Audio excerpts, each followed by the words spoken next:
Hello everybody, welcome back. Welcome back to the madness. Got a great show for everyone tonight on the fuel pools from March the 16th, 2011.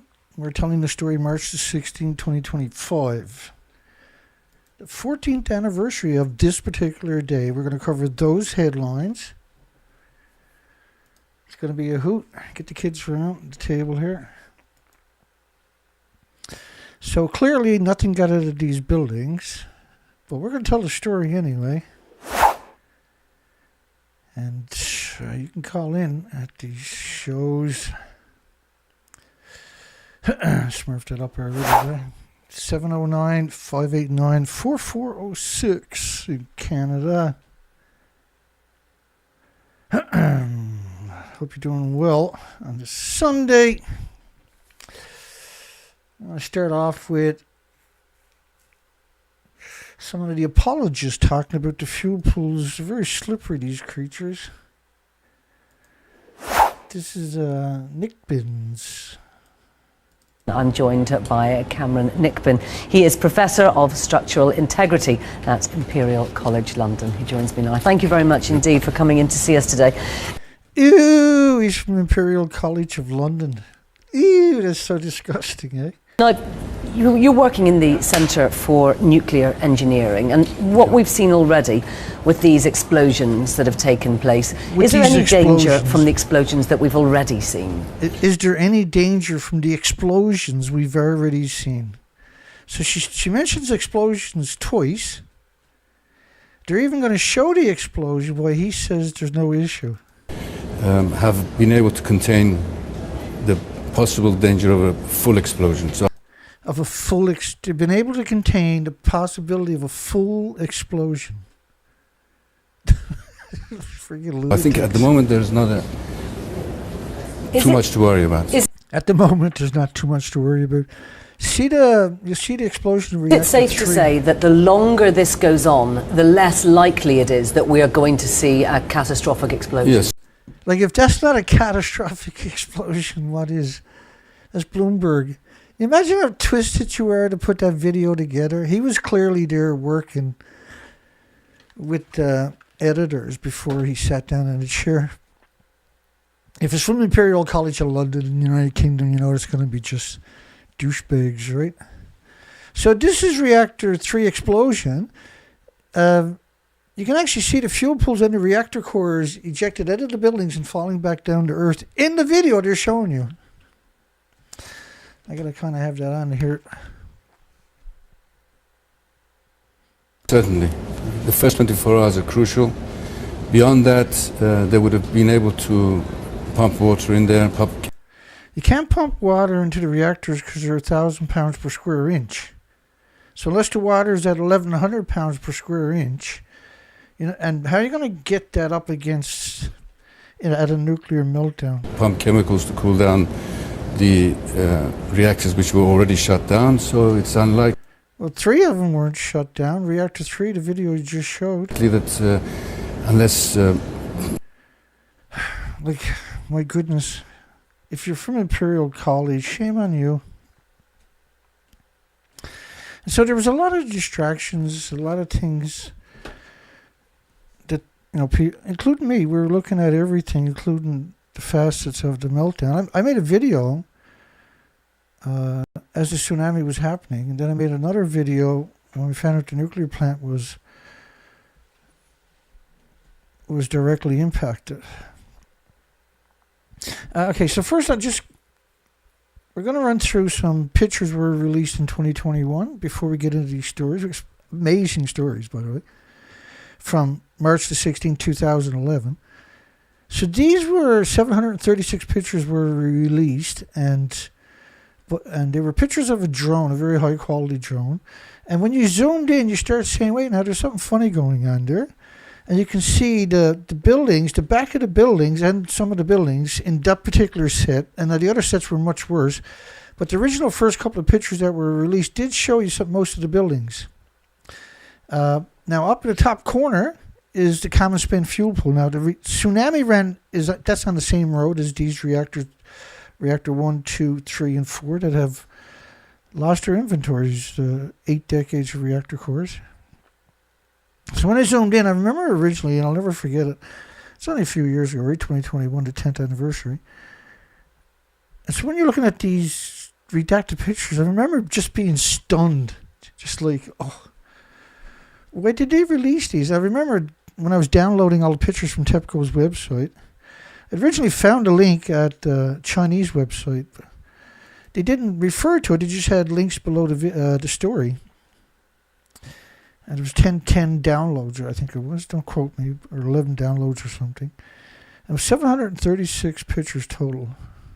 So this was the original. When he was doing that interview with Bloomberg, he was showing that explosion of that reactor, the so-called Medusa, which is the appropriate name because it was a plutonium mixed oxide fuel reactor. I mean, this is hell on earth. You're talking about around 8 reactor cores are gone.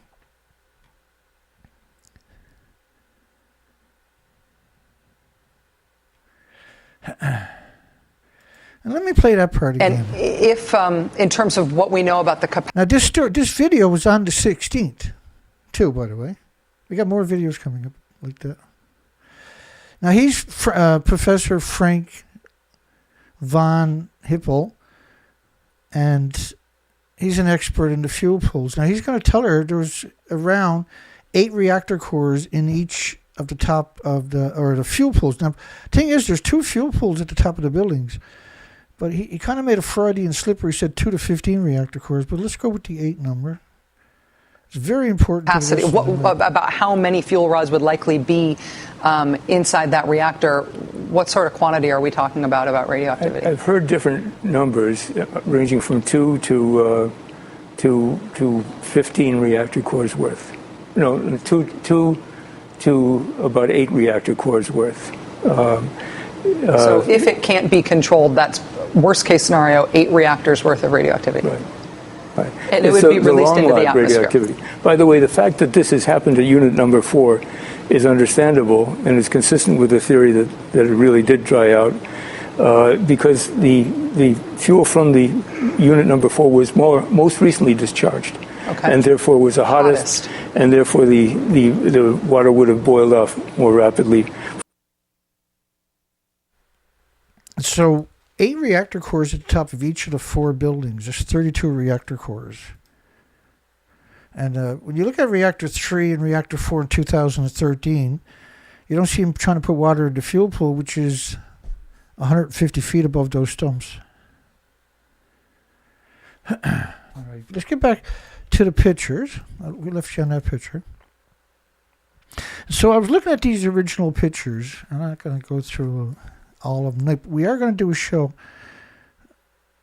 Tomorrow night we're going to cover Harvard or Stanford or Yale or Oxford or MIT or Berkeley, original videos from the universities after Fukushima to keep the theme of the Fukushima 14th anniversary. Because this is, today's the 16th, right? And so 14 years ago today, there was wild stuff, and we're going to get into those stories shortly. And so you're looking at redacted pictures released from a drone. The first time we've seen it was 2021, with no explanations. But they came with a few twists. One of them was this here. Behind Reactor 4,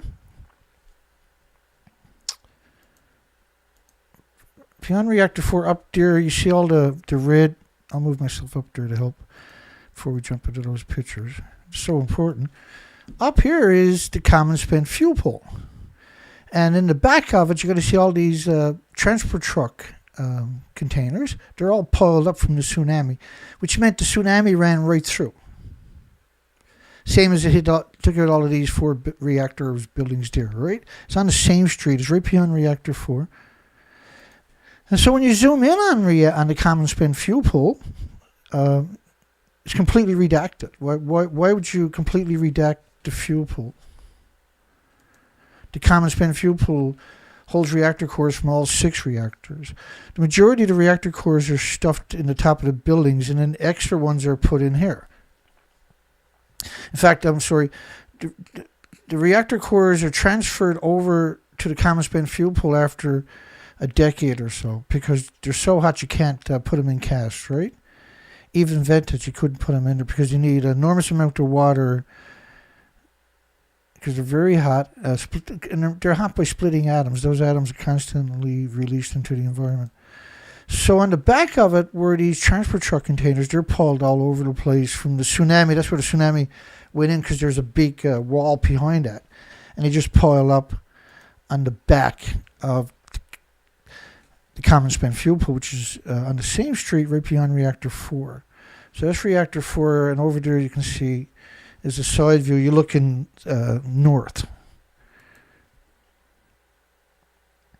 Now, outside the site at this time, there was fatal levels of radiation.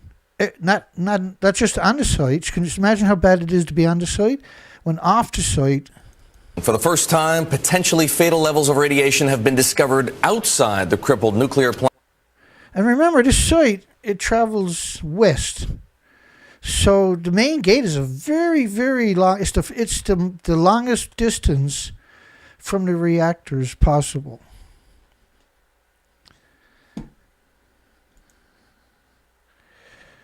Let me keep going. I smurfed it up. I got to go and turn my mouse. My mouse goes to sleep if I don't use it, and I can't find it. And then when I click it, it'll boot it down to the bottom of the page. This one has probably got 800 on it or something like that. There's some really good stuff about to come up here. So you have fatal levels on the site. For the first time, potentially fatal levels of radiation have been discovered outside the crippled nuclear plant. Outside the site. That was Bloomberg on the 16th.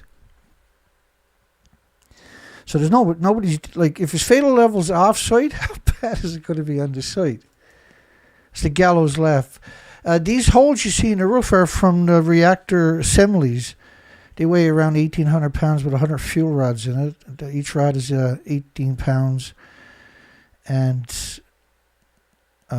it's 12 feet long. And there's around 100 per assembly. We're assuming that's what it is. A few of the assemblies went down there, and at least one went down over there through into the pump house. And if you know anything about the story, the original story, there was a lot of, the first couple of years, they talked about the pump houses had a lot of radioactive water in them. That was because fuel assemblies from Reactor 3 and from Reactor 1 had ended up landing, going through the roof, but also covered that whole area, right? So why did they redact? And as you start to go through these pictures, after 7 or 8 pictures, most of the reactors now are going to be redacted, right? But the first few pictures, you can still see some of the reactors. And these pictures, they were released, as far as I can tell, as a warning.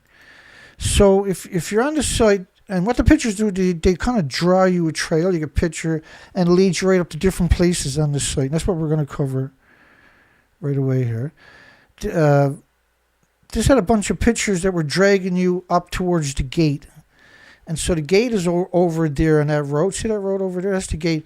But why was that redacted up here? And this spot here no longer exists, right? We were able to trace it down definitively. But you can see the pixelation behind that spot. Extended over.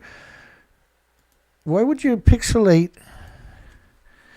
this area right here? And that building in particular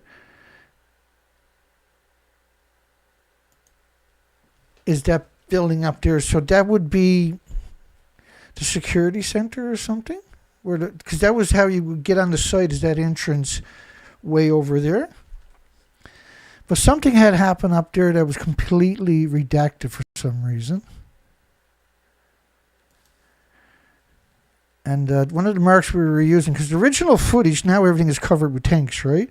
All those trees are gone now.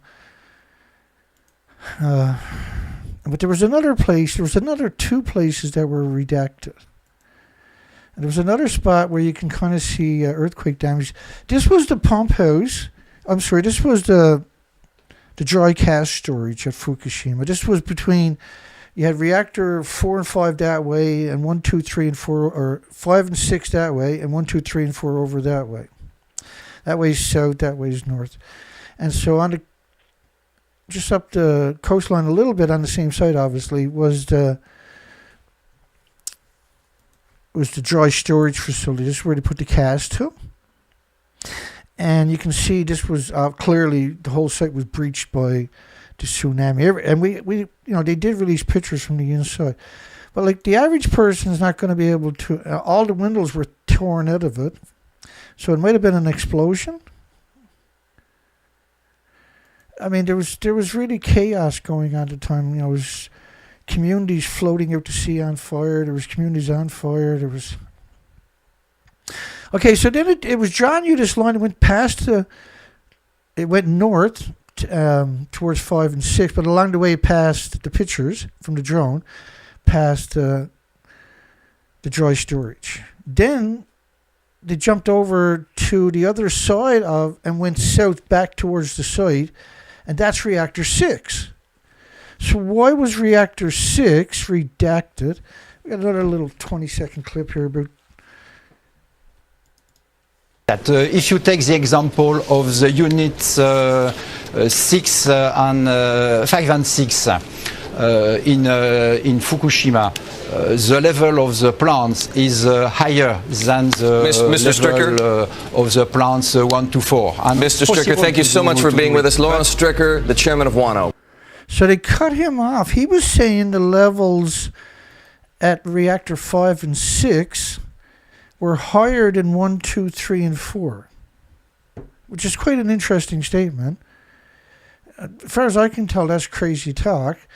But I'm not going to dispute the fact because of these redacted pictures of Reactor 6. Why were they redacted? They even redacted the pump house, which is down in the front. The pump house is down right there, right, the big grey rectangle to your left over there, and that's Reactor 6. So why was all of that and the entire pump house redacted? It's a very long ways away, by the way, from Reactor 4 and 5. So now we're heading back south again, and this is the back side of the dry storage for the cast. Remember, that was breached on the front, and it looked like the windows were pushed out. I guess the water went in and then sloshed around, pushed it out. I don't know. I'm assuming that was the windows down there because they match up for the front of the building. You can see it was breached, torn apart. It might have had... Now, alright, so this is again Reactor 5 and 6. Let me get up there and point that out just in case. So that's Reactor 5. Oh, I'm sorry. No, that's the common spent fuel pool. And that's Reactor 4. We're south. We're on the other end of the site. Remember, they released 736 pictures. I just wanted to go through some of these where I was zoomed in. Remember, originally when you're looking at it, you're looking at the whole site, so it doesn't look like nothing. But when you zoomed in, these were redacted. That's the common spent fuel pool. And you know the tsunami had went through all of this, was the same height as Reactor 4, which is right across the road. It's on the same road. And behind it is transport truck containers piled up from where the tsunami ran in there. So, because we see the debris on the back where the tsunami had pushed all of these transport truck containers piled up. We see everything is redacted, and the entire top of the building for some reason is redacted. And everything on the ground all the way up that road too. One would assume, wouldn't they, that they lost the spent fuel pool? It's not a very tall building compared to the reactors, which are 190 feet, 65 meters, 19-story buildings. 19-story buildings. Okay. So now we're back at Reactor 5 and Reactor 6 up there. And the pump house for number 6 is completely redacted, but not for Reactor 5, and Reactor 5 is not redacted. So why was all of that redacted? Why would you redact that building? Because it's very far away from 1, 2, 3, and 4. and a common span fuel pool, which was redacted. You had a redacted area west, at the very most westerly point.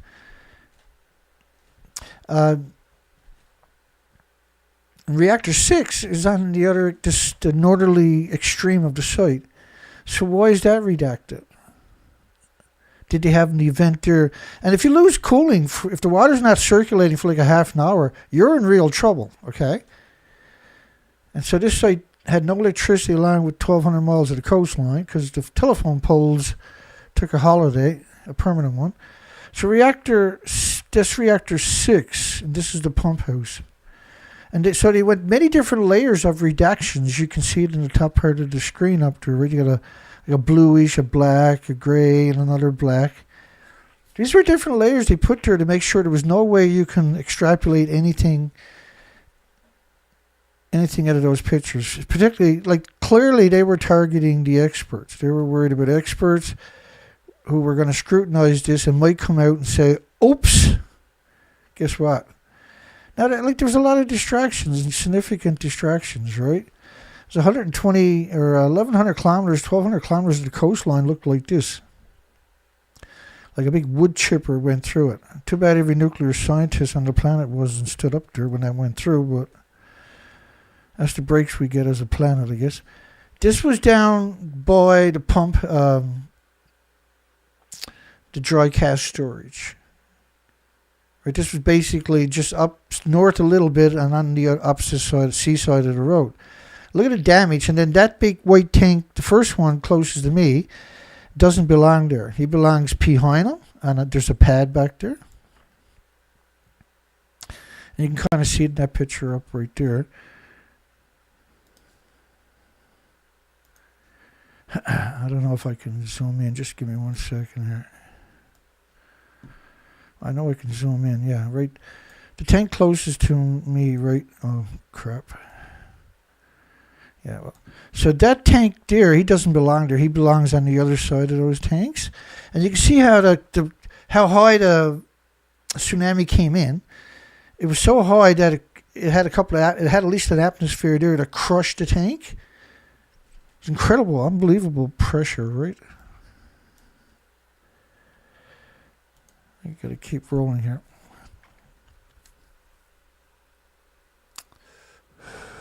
This building's out in the middle of nowhere. Got some serious damage, but then I noticed the earthquake damage right alongside of it. I'm assuming that's what took place right there. See how the road's all torn apart from the earthquake? I don't know. I'm just speculating, actually, right? So up in the top left-hand corner, and we don't have a zoom for that yet. I should have just arranged it that time. Let me fix that right now. See it right there? Bring it over. Right there. Stay. Good computer. So now, because I just saved that, I can click on it and it'll slowly start to zoom all the way into that spot. See no hands? That's a great feature, right? And so why was that section up there redacted? That's the west, southwest corner. I don't know. But anyway, as I zoomed in and snapped pictures, because these were drone shots where I zoomed in and snapped the pictures from. I'm going to go through all the pictures again. So there was madness going on, right? Even on day 16, it was still madness. Like people were just still didn't have water, still didn't have shelter, still didn't have food. It was snowing in the nighttime. It was bitterly cold. And my heart goes out to everybody. But, we got a planet killer on our hands. Yeah, so this damage rate, this is way in the middle of nowhere. So that turned out to be the earthquake, I'm assuming, caused that kind of damage there. I don't know. I'm speculating, right? We're almost... Yeah, we're just about to the story. So this whole week will be... I got so much there, I can't possibly get through the show. We've been trying to get through it for how many shows now? 4 shows or something? 5 shows? Of the anniversary. It'll take at least another 5 shows. I still won't scratch the surface on it. Forbes, this is outrageous. Homeless people are being sold to companies and put to work on the Fukushima radiation. You know, because it's multiple nuclear meltdowns. One thing we can assure you about a nuclear scientist is they're cowards. They're unbelievable educated cowards, eh? You'll never get them. They'll claw your eyes out. So how do you get a hole in a roof like that? Oh, for the fuel assemblies were jacked out of the buildings and went down into the pump houses. Shinzo Abe. We don't have to put up with him no more. Patriot took that figure out. So, you see the Reactor 4 over there? No, you don't. There's only a stump remaining. So they're going to pretend that they're at the top of the building. This is, the first one I'm going to show you is Rupert Winfield Hayes. He's a BBC Tokyo correspondent, and he served as a BBC correspondent in Beijing, Moscow, and the Middle East. And he's all over the place. Where I'm standing is on top of what used to be reactor building number 4. The whole of this building was blown apart by a huge explosion. How many people think she stood on top of 150 feet above the stump to your left? He's very wealthy. He makes like $1 million a year or something. He's a journalist, right? The guy who cuts your throat every time they put their name on a story that a lobbying group wrote. And so the fuel pools are at the very top of the buildings with the reactor cores. They're very fragile. If they lose water for a half an hour, they start to melt down. What happens, I wonder, when they blow up? Oh, the explosion is caused by the nuclear meltdown itself, by the way. Anna Corinne, my goodness, she's very pretty, isn't she? Oh, surely she's not a monster. We are here inside Reactor 4 at the Fukushima Daiichi nuclear power plant that was severely crippled during the earthquake and tsunami of 2011. Does anybody really think she's 150 feet above the stump over to your left? She's award-winning international correspondent for the CNN. She's an Australian figures journalist and former news anchor as the international correspondent with CNN based in Hong Kong. Look at all the faces she got. The only one you can't see is where she stabbed your loved ones and your children in the back till they died of cancers and heart problems and liver problems. You got Seth Dorn, CBS Senator. He's a senator's son. Look at him. Permanent tan, a big shot. Of the decommissioning work taking place here in Reactor 4. Like, you can't be in a building that don't exist. Right? The buildings don't exist. Not last, but... At the end of our tour, we were checked for radiation exposure. In 4 hours, I received the equivalent of less than a chest x-ray. You really got to be some sick, disgusting pirate to say something like that. That's really the lowest form of life to do it. All I know is my skin is burning, my hair is starting to fall out, I just finished puking up last week's breakfast, and I'm melting. Sorry, I get stupid sometimes. I was there, actually, looking for Seth Dorn. Well, I was over at number 4, and I couldn't find Seth Dorn. You know why? Because he wasn't there. And look at this creature. Isn't she pretty? She cut your throat for a piece of hard rock candy. I want. 1,500 highly radioactive fuel rods inside this pool. They've got to move them outside of this reactor. That's Cecilia Vega. She makes $900,000 a year as correspondence, too, at the White House on top of that. the chief White House correspondent for ABC Australia. She's also now affiliated with CBS and I can't remember who else. A real-life monster. Looks like a normal, everyday person. Ted Bundy, right? That's a Ted Bundy right there. Hi, Ted, you disgusting monster. Just ruthless monsters. That's what we get. All right, here we go. I think we're ready. Let's do it. It's the big moment. Here we go. Give me a thumbs up if you made it this far. Yeah. Don't forget to chip in on the poll. Leave us a comment. Hi, everybody. Blah, blah, blah, blah, blah, blah, blah. In my yellow uranium, blah, blah, blah, blah, blah. Blah, blah. Yeah, they might look like humans, but they're not humans. Helicopter pours water on the Stricken nuclear reactor, the NPR. There were some hard cases. They told so many lies. It was really something. This was March the 16th, 2011. This is 14 years ago today. Well, all these stories are 14 years ago today that we'll get to. They actually show you pictures of reactor 1, 2, 3, and 4 completely destroyed. Bless their hearts, eh? They love you so much. And they show you a picture of reactor 5 and 6. Not a good one, obviously, right? Nothing you can extrapolate anything useful from.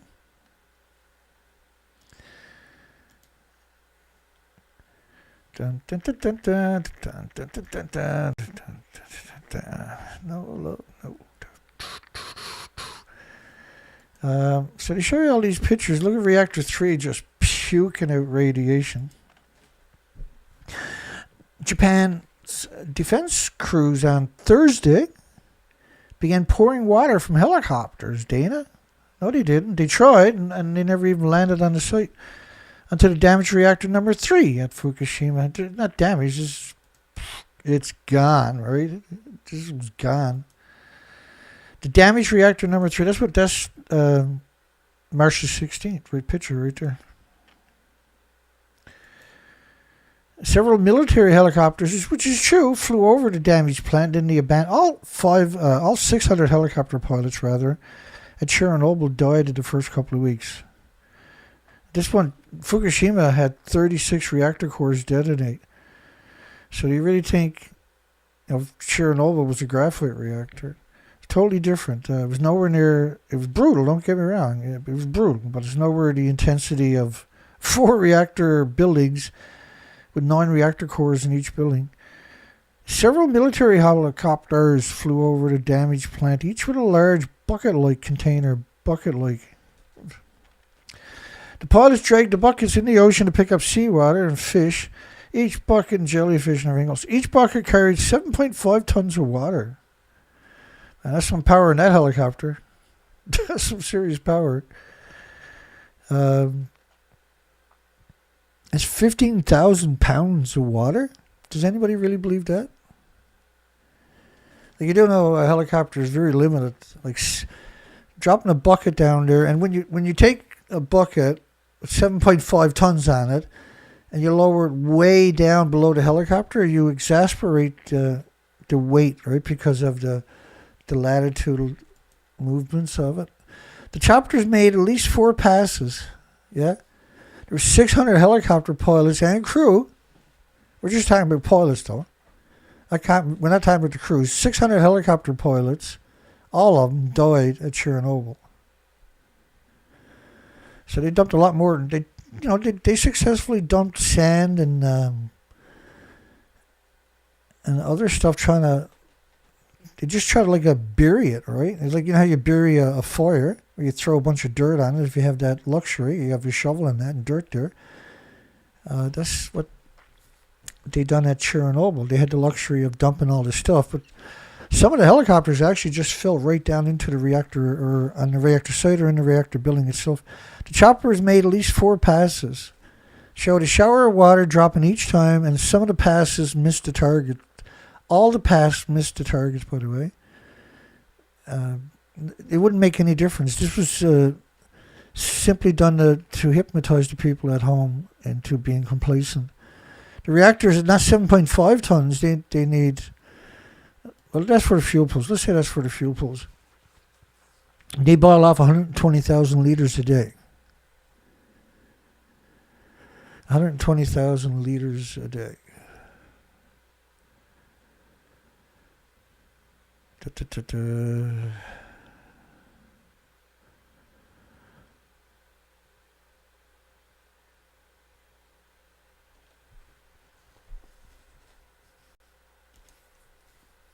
On their way to the site.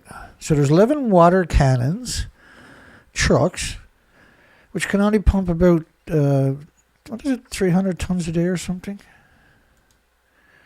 to focus the efforts on number 3. But you had 4 reactors, and each of them had 8 reactor cores in the fuel pool at the top of the buildings. The units were severely damaged, and the reason they store it all there, which is quite the flaw of the design, obviously, a lethal flaw for 8 million species. The unit was severely damaged in the explosion on Monday. This is on the 16th, same as today, right? The anniversary is the day of this story. Developed a new crack on Wednesday and sustained extensive melting of its fuel rod. Well, Reactor 3, let's revisit that for 1 second. I know it ejected the reactor core and the fuel pools right out of the buildings. And the repercussion for that is after 23 days, this is the French government's plume, which is based on a very small fraction of what really got out, showing the entire planet buried in cesium-137 at 1,010,000,000 atoms per cubic meter of air. 1,010,000,000 times pre-Fukushima background of cesium-137 per cubic meter of air is actual. So it could have been 30 million atoms per cubic meter of air, pulsing at each one, 30 million pulses of energy almost at the speed of light every second per cubic meter of air. Dude, that's not going to go away.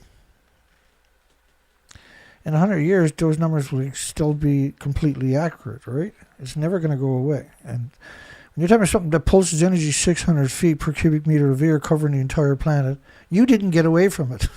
Your children didn't escape this, okay? Because the latency of the illnesses and the diseases and the autoimmune deficiencies and injuries, and then there's so many of them, right? Heart problems, liver, lung, respiratory, pituitary. You've seen a spike in Alzheimer's and dementia. How about autism and Down syndrome? How about schizophrenia? How about road rage? How about ear rage? Because people are getting so much radiation in your body, you have a lack of oxygen, right? And we're going to hit this level at some point where all of us are going around with this incredible lack of oxygen in our body. And you're going to see a lot more animal attacks on humans too. We predicted that actually way back in the day because of the lack of oxygen, right? And the fact that you're going to kill off, you're going to sterilize the species as they stop reproducing. The apex predators will start looking at us. Desperation is desperation, right? Engineers were also trying to cool a pool at the plant that filled with used fuel rods that was overheating. Engineers. I'm ashamed to call these people engineers. On Wednesday, Gregory Jaschko, the chairman of the United States Nuclear Regulatory Commission, told a congressional subcommittee that a new failure at one of the 6 reactors at the Fukushima Daiichi power plant may make it impossible to keep the crippled, it looks pretty crippled to me. My version is destroyed, but hey, crippled, I guess. May make it impossible to keep the destroyed plant from deteriorating further. He said the agency believed that all the water had boiled or drained, so a lot of fixation was on Reactor 4 to get you to stop looking at 1, 2, and 3 that were running, right?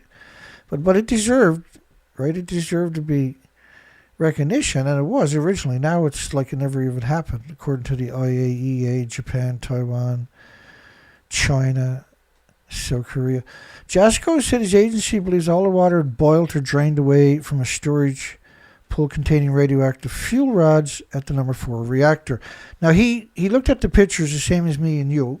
When you've seen that, if you're a nuclear expert, you're going to say, yeah, fuel pools are gone, reactor's gone. What about the other ones? Like, you're not going to waste 2 seconds after you look at that picture thinking that there's a fuel pool or a reactor core there. Not 2 seconds. And if you see this one, which was a picture from the 16th of March, 2011, this 14 years ago today, you're gonna say, yeah, the fuel pool's gone, the reactor's gone. What's the other buildings like? You're not gonna waste 2 seconds on this building. Like it it's a plutonium mixed oxide reactor. It deserves your full attention.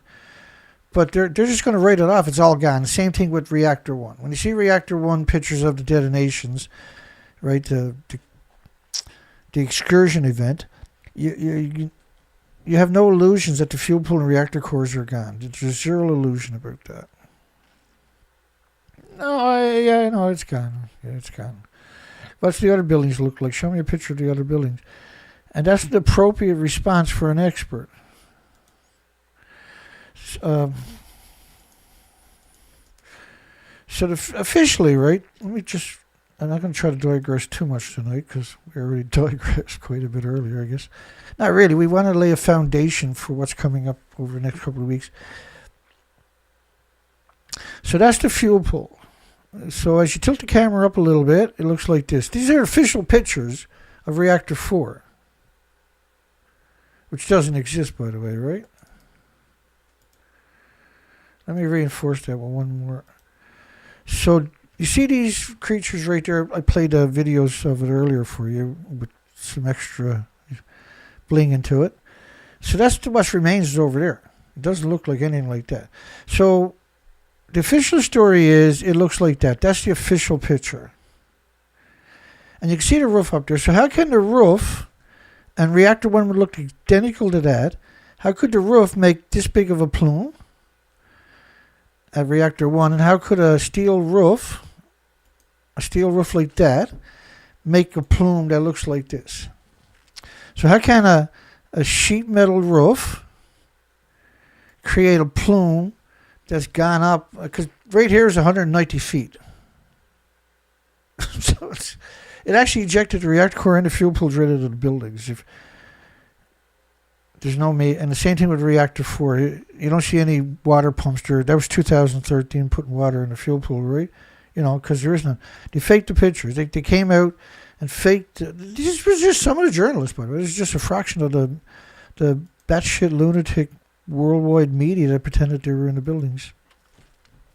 If the new problems at number 4 reactor turned out to be true, it could severely hamper workers' effort to prevent further melting in 4 of the plant's 6 nuclear reactors. Well, the problem is, when Reactor 1 detonated, these 4 buildings are in a row. There's no getting near the buildings. The fuel pool, which was 8 reactor cores, detonated for Reactor 1. And then 2 days later, Reactor 3 detonated. So you're not getting near the site. You're not getting near that site. There's no humans able. Your organs melt. It don't matter how many sheets of lead you got on your organs melt, okay? That's how it really works. So suggesting this was the Nuclear Regulatory Commission in the United States, JASCO, a new problem that the site turns out to be true, where he said there's no water in the fuel pool. They were dancing around telling the truth. The reported problem with the number 4 reactor wasn't the only new failure Wednesday. The authorities said a crack had appeared in the steel and concrete containment vessel of the plant's number 3 reactor, which seems to be leaking radioactive steam. Well, here's what it looked like on the day before, right? Or 2 days before. That's what happened. And same thing here. So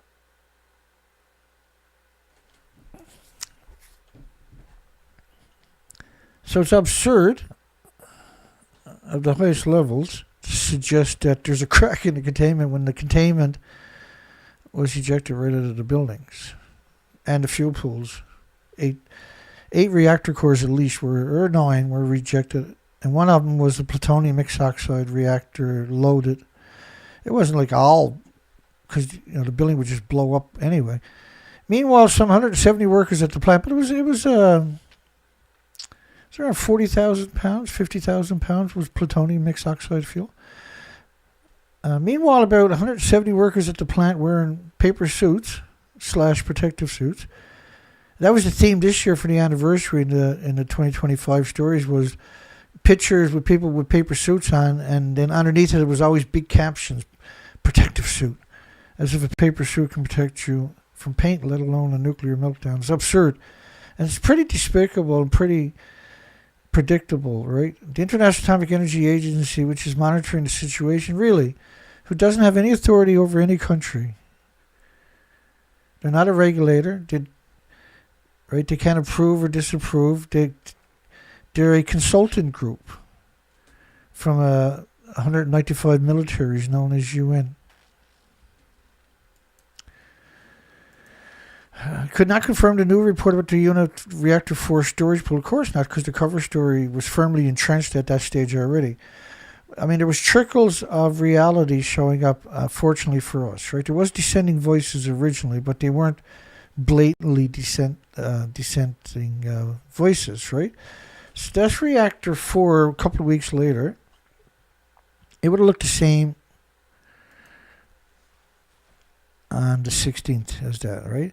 Edwin Lyman, that, you know, we covered that creature so many times, from the Union of Unconcerned Scientists. What a lying, unlikable person he really is. United States nuclear experts say the gravest threats come not from the radioactive fuel inside the plant's reactors. Everything's grave, Matt. A fuel rod is a fuel rod. None of us could. But from the pools containing the used fuel rods, high radiation levels released from number 3 reactor Wednesday halted workers' effort to add water to the cooling pool of Reactor 4. Reactor 4 didn't exist.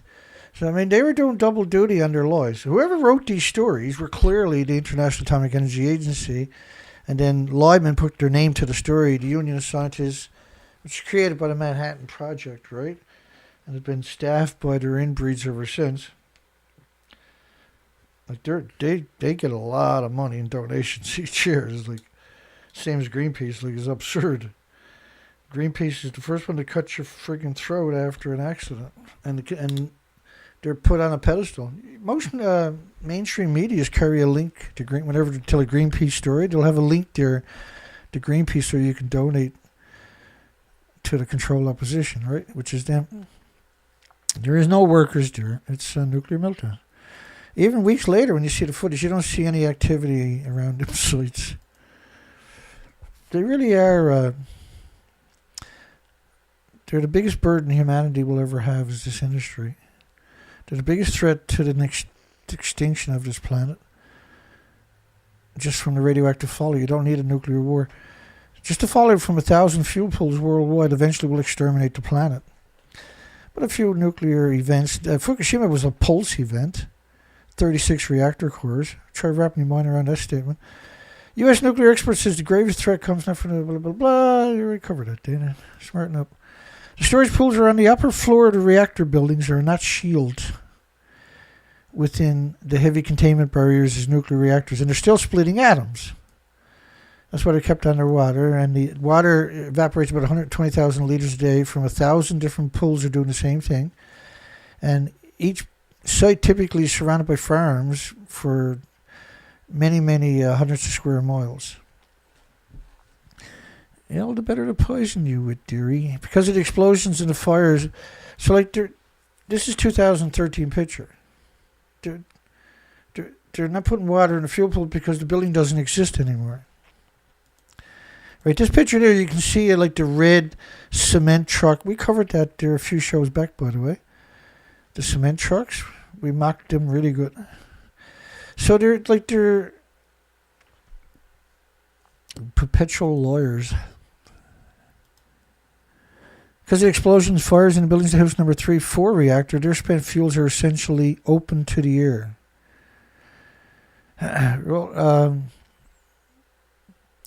They lost the fuel pools. Reactor cores of reactor 1, 2, 3, and 4 were gone by March the 16th, by today, 14 years ago, right? But as I showed you at the beginning of the show, the redacted pictures were suggesting that the common spent fuel pool, which had, I think, 10 million pounds into it of uranium plutonium, and reactor 6 these were completely redacted. I can't come up with a justification for that unless you lean towards they melted down, right? And because of the damage, it's not hard to predict that that's what happened.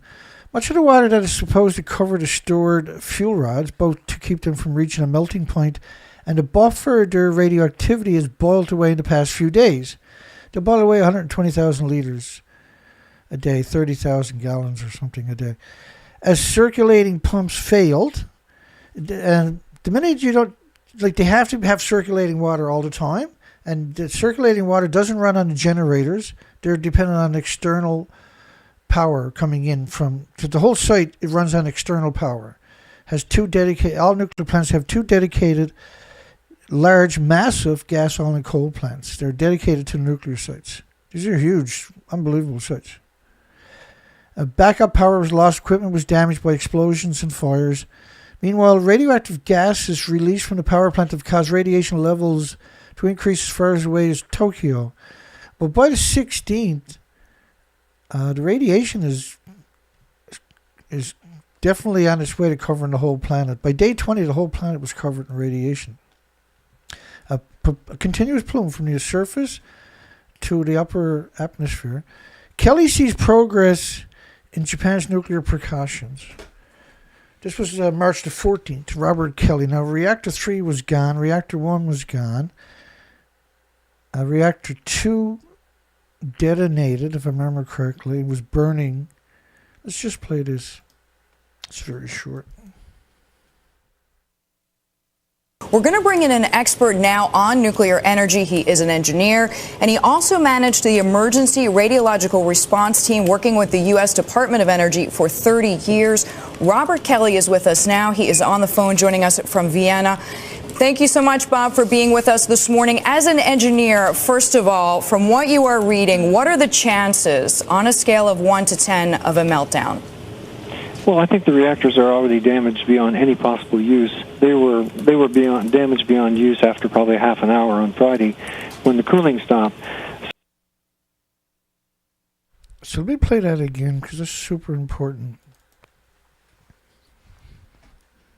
We're going to bring in an expert now on nuclear energy. He is an engineer, and he also managed the emergency radiological response team working with the U.S. Department of Energy for 30 years. Robert Kelly is with us now. He is on the phone joining us from Vienna. Thank you so much, Bob, for being with us this morning. As an engineer, first of all, from what you are reading, what are the chances on a scale of 1 to 10 of a meltdown? Well, I think the reactors are already damaged beyond any possible use. They were damaged beyond use after probably half an hour on Friday when the cooling stopped. So once the cooling stopped, it took about a half an hour, and the damage would have been beyond repair.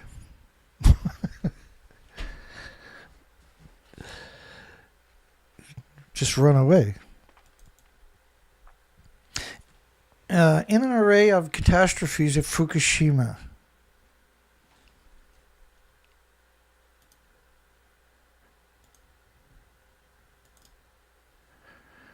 I was trying a new technique for audio. Was that me that time?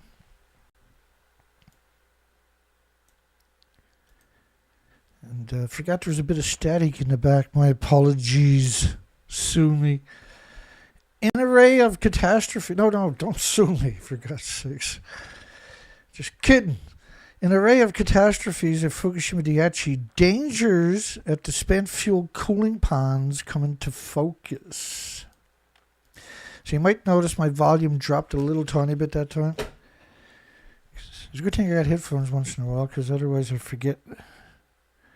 You're always trying to make the audio better or louder for the playback for the recording. And I experiment sometimes, and then I forgot to turn it down after. Concerns about an uncontrolled chain reaction in the open with no containment vessels to offer protection. That's the fuel pool, right? Is mounting after the fuel storage pond located at the top. Again, you see the fixation on reactor 4. Number 4. Which has suffered 2 fires since yesterday as water to cooling vessels has essentially boiled off. These are lethal doses. Hi, Dan in the sauna. Dana Santa got a cure for the trolls. Give them my number. Call in and explain it all to us. Let me check. Let me see, make sure my ringer is on. I'm waiting for Cookie to call in. Come on, Cookie. Let's have that conversation. I'll put the number up on screen for Cookie, just in case she's not reading the comments anymore. Have it there, Cookie. 709-589-4406, and tell me why the radiation levels weren't as bad as what I'm saying. Oh, that's right, because you can't.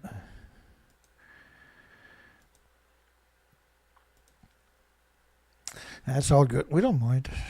We're used to the trolls. I got trolled heavily on Saturday up on my BitChute and on YouTube. Real heavy too, right? The truth is very terrible for the lawyers, I guess. As water in the cooling vessels is essentially boiled off.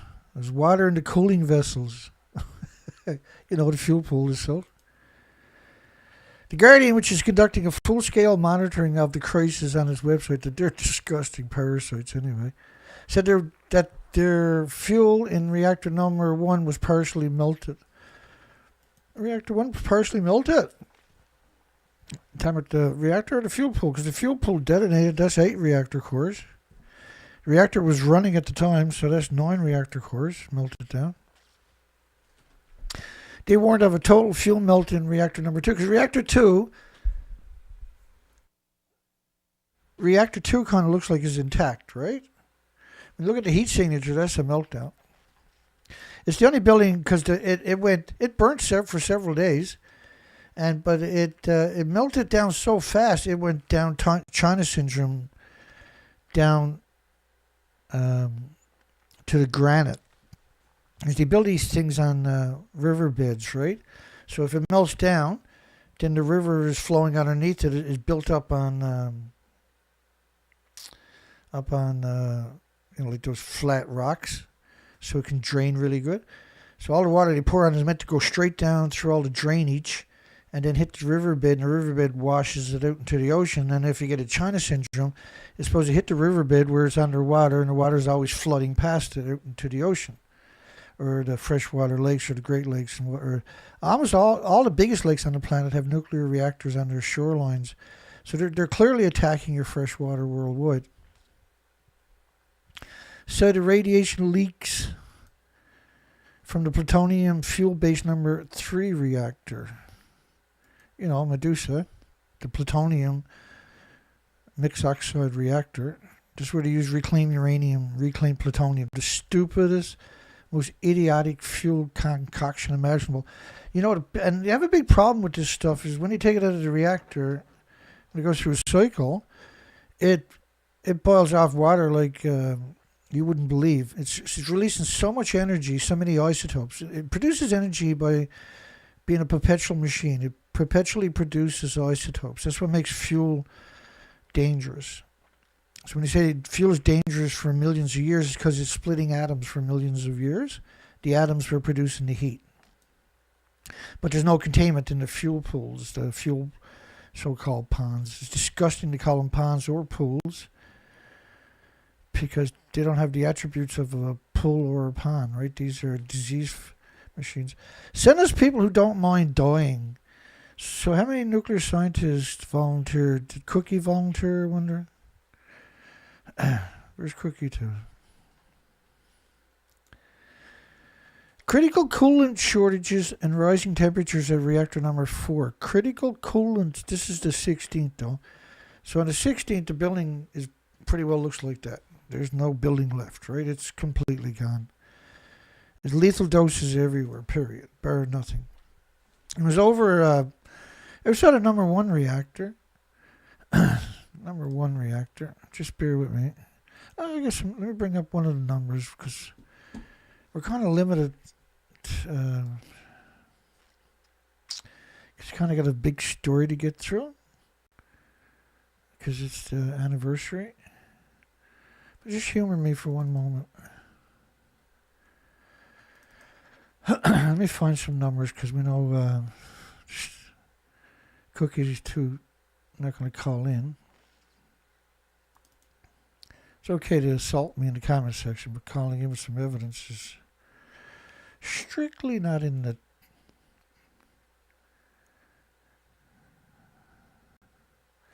Some crazy numbers, don't it? So a meltdown is the craziest numbers. There we go. Yeah, that one, this one, maybe one more.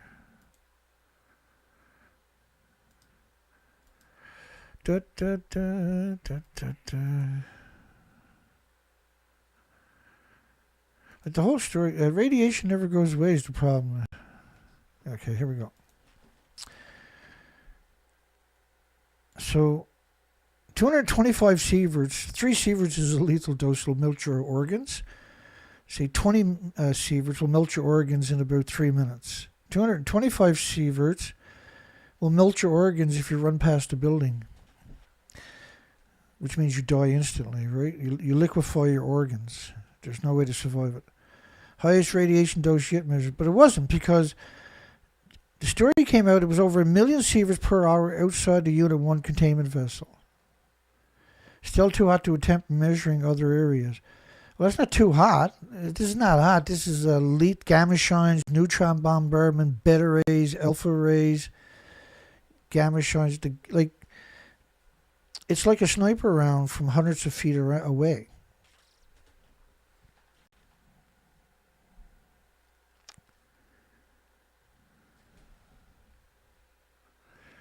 Do, do, do.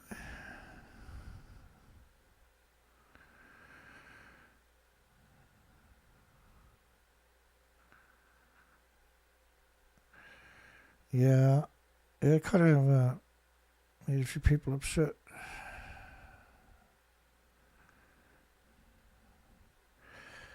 No, my numbers are accurate, right? I got nothing to gain by exaggerating, because it's an educational program. It's an actual education program. We can't educate you by misrepresenting anything.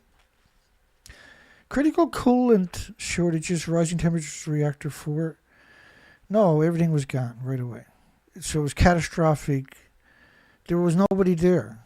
All the pictures, you see those redacted pictures I showed at the beginning, right? Quite a few of them, for instance. You're not seeing anybody in the pictures. Or trucks or cranes or whatever. You're not seeing nothing because it's lethal doses everywhere. And cast a worried eye on the situation of the plant's used storage ponds. So they're kind of alluding to the 4 reactors in particular, but the ponds were 150 feet above the stumps to your left. So 150 feet above the stump. When you zoom in on the stump of reactor 4, you can see the guts hanging out of it in every direction, right to the ground. Right there is nothing there. The building is completely gone. They put a contraption over it, and I can give you a quick picture of that.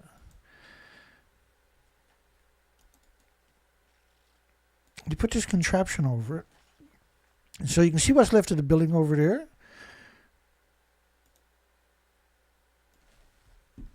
So you can see right down to here, for instance. But like when you go back and look at these buildings, you can see the guts is on the other side of the buildings. This is what it looks like, right? So on this side, it looks like that, right? You still got the bottom of the buildings. But the minute you're looking at the other side, there is no bottom of the buildings, right? So they stripped all that away with remote control cranes. They assembled this contraption off-site, and then they brought it in, or they made it off-site, then they brought it in and assembled it. They did use quite a few homeless people, but these paper suits can't protect you at a nuclear meltdown or at this site, no matter how much you cleaned it up, right? You can't. You see the steel plates in front of them?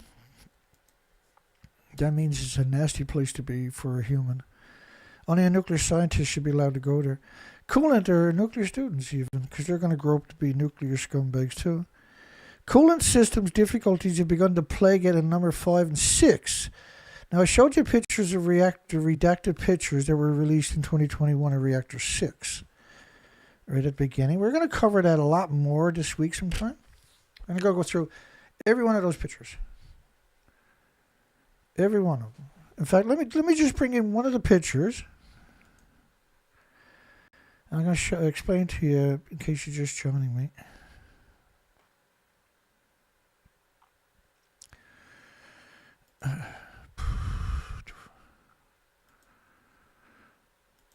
Because it's crazy, isn't it?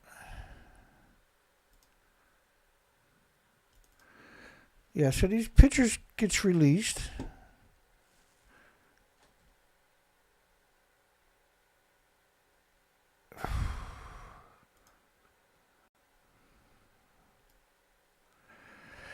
So this is the original picture, what you're looking at now, like this. I'm going to be able to zoom in for you and just go through detail after detail.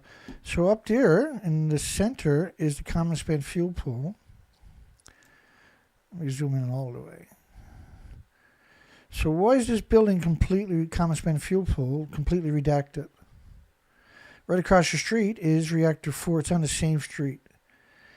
And so behind it is all the 45 or the transport truck containers piled up, lying on their sides and tipped upside down and everything else. So we'll be able to just go through each picture methodically. And this is pieces of reactor. That's reactor 3 right here. But you can see half of it is pixelated out. But almost all the building is pixelated out the further you go into the pictures. Potential for a build-up of controlled chain reaction in the pond at the time of reactor 4 in the open air is even more likely than it was in the reactor cores of embattled 1, 2, and 3. So again, you see this bait and switch. 1, 2, and 3 were clearly gone, and the fuel pools by the 16th of March, which is 14 years ago today, 2011 we're talking about. So that's quite an interesting bait and switch where they're using number 4 to say, it's much worse than reactor 1, 2, 3, and 4, much more likely. They were all gone. There was 36 reactor cores, according to Frank von Hippel. And I played that clip for you at the beginning. The risk is made all the worse, he said, by the unorthodox methods Japan has been suggesting to cool it, such as dumping water from a helicopter, which would not bring about an explosion, but a lot of spark and smoke. So if you did manage to be able to drop several tons down onto the melted reactors, you would splatter it, a lot of it, all over places. He called it sparks and smoke. It's very unforgivable. Whoever wrote these stories clearly were deeply entrenched in the industry. Nitin widely summed up by saying it's hard to make the situation worse than what it is. Yeah, well, because they know, right? They like doing that. Telling the truth, but in a subconscious way to disenfranchise you from saying, well, what about this and that? The nuclear physicist Boehmer said of the pond situation, the reactor core fuel repository, this is very serious because the fuel is outside of any containment. Particularly, this increases radiation to which people could be subjected, such as ICM. Now, that's a British terminology. So they used his name. He's clearly not British. Strontium uranium. What the hell is uranium? URANIM. What was it the nuclear professor from Australia had said on the last show? Was it the last show where I couldn't find my isotope data because I'm an idiot sometimes. Well, I rectified that.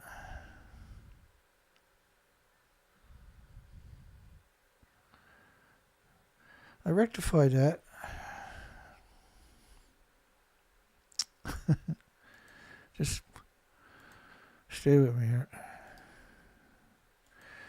So he said cesium-137. He said cesium-137 decays in 56 minutes, so it wouldn't last very long, right? And I said, well, as far as I know, it's got over a 2-year half-life, right? It's got a half-life of 2.06 years. Right, but the Australian professor I was saying that don't worry about cesium because it only got 56. It was mostly 234 and only has a 56 million minute half-life.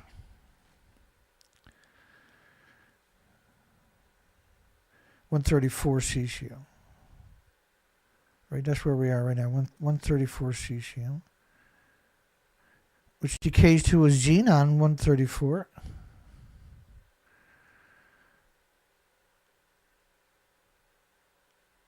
Which has a really long half-life. Holy shit. That lasts forever. Because the anthropogenic man-made radiation with a long half-life is different than a natural element with a long half-life. So natural uranium with a long half-life doesn't have much energy. But so like plutonium-239 with a 24,000-year half-life and 10 half-lives, it maintains its energy for 240,000 years. It doesn't lose its energy because it's man-made. So the man-made atoms with a longevity with, like it was 10 to the power of 22. I don't even know. That's a big number. That's going to maintain its energy for the entire time. And despite it might not be a lot of energy, but it's enough to destroy chromosomes and DNA and cells of every species that gets infested with it. And the fact that it's cesium there makes you think somebody from Britain wrote the article, right? Each reactor at Fukushima Daiichi has its own spent nuclear fuel pond. They have two. There's two of them at the top of the buildings. One of it was typically, you take the fuel out of the reactor, you keep it in this pond to your left of the building, right? If you're facing the front of the building. So you would keep it in the left. And then after a few years, you would move it over into the right after it cools down a bit. Because you didn't want to put hot fuel in with, like, right out of the reactor in the same pool with decades of reactor cores. Afraid of an event, right? It's a design flaw to put them things at the top of the buildings anyway, right? The people that designed it are still alive and should be, everybody on the planet should try to launch a lawsuit against them. And everybody should try to sue the International Atomic Energy Agency for all their lies. Each reactor at Fukushima Daiichi has its own spent nuclear fuel pond. The fuel ponds at the top of the buildings, there's two. They're stuffed with decades and over stuff because they don't have anywhere to put it. They don't have a deep geological repository of any type anywhere on the planet. So they're kept in the fuel pools at the top of the buildings. And Japan's case is it's insane because they're built on a continental shelf. Right, they're about 40 miles away from the continental shelf with a 3,000-year legacy of tsunamis and 1,000 earthquakes a year for their entire history. And a lot of them are going to be intensive earthquake because they're right on the continent, right on the tectonic plates. And that's what I meant to say, was the tectonic plates that are always doing that, right? They're always... And when you talk about... I think the tectonic plate slip reach was 400 miles long, where the tectonic plates done that. And that's what caused the tsunami, that displacement.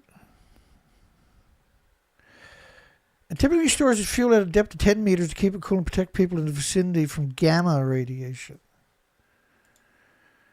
But the water levels in the pond, if any, is unknown. If any. Again, right, you see all these connotations. Right, where they slowly introduce you to the prospect, no matter where you're reading the story. And, right, they're like, if the story does break, they can come out and they got plausible deniability by using that terminology. The fuel cooling pond at the top of the reactor building in number 4 is crammed with both spent nuclear fuel as well as fresh fuel. As part of the maintenance procedures, they moved the fresh uranium fuel rods on December the 1st into the ponds. Now, the two ponds are split by a rubber barrier, and that rubber barrier is inflated. And so if you lose power, that deflates. So it's a big problem. Which also houses old spent fuel rods spanning many years, many decades. They have fuel rods that have been there for like 24 years that are cracked open, that are bulged open. They already have trillions of microscopic cracks in it. That's why they have to take them out of the reactor because they're starting to bulge. And once they start to bulge, they can release their inventories. And there's no containment, right? They're always releasing their inventories because they're splitting atoms. The fuel cooling pond, that's the problem with each fuel rod, is splitting atoms. Like, how was this allowed to happen in the first place? This industry allowed to exist because the fuel, once you take it out of the reactor core, no containment. Now it's splitting atoms into the environment forever. How the hell did we ever get that stupid? Well, the industry, the Secrecy Acts for the original Manhattan projects is still going strong, right?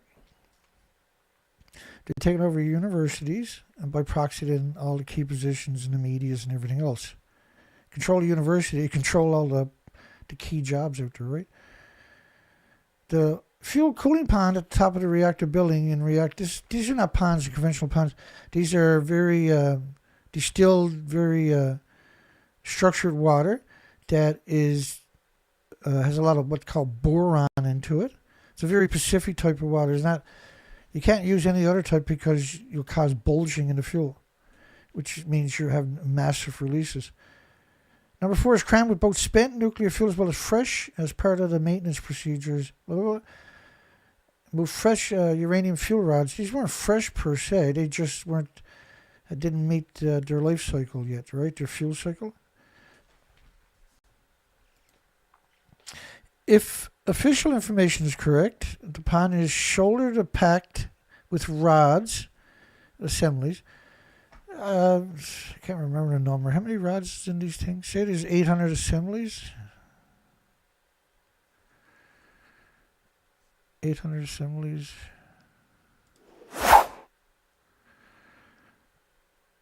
I can't remember the number. There's 800 assemblies.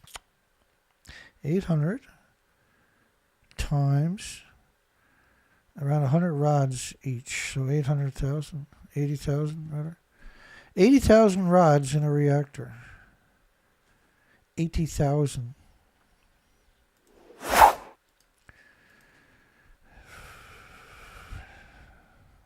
They're 18 pounds each, right? 1.4 million pounds or something. Once water that bore the thermal energy always stops circulating after the quake and the tsunami, the water would have reached a boiling point. So once the water that bored that carried the thermal energy from the splitting of the atoms, that's in the fuel pool time because it never stops splitting atoms, right? That's why you should be terrified of a food from a place where there's a nuclear plant too, because it's surrounded by farms. Stop circulating after the quake tsunami, the water would have reached boiling point. Well, after half an hour, you would have damaged the fuel rods. After a few hours, the releases are started. Heavy releases would have started, according to all the experts anyway. Once water that bore the thermal energy stopped circulating, the water would have reached boiling point quite quickly. Should the boiling persist, the fuel rods would be exposed to the open air, and something that could, according to the 2006 study by the U.S. National Academy of Science, cited by LA Times, trigger a catastrophic fire in the spent fuel pool that would result in large releases of radioactive materials, which may explain yesterday's 2 fires at the Reactor 4 fuel pond. And that's a stunning acknowledgement right there on its own.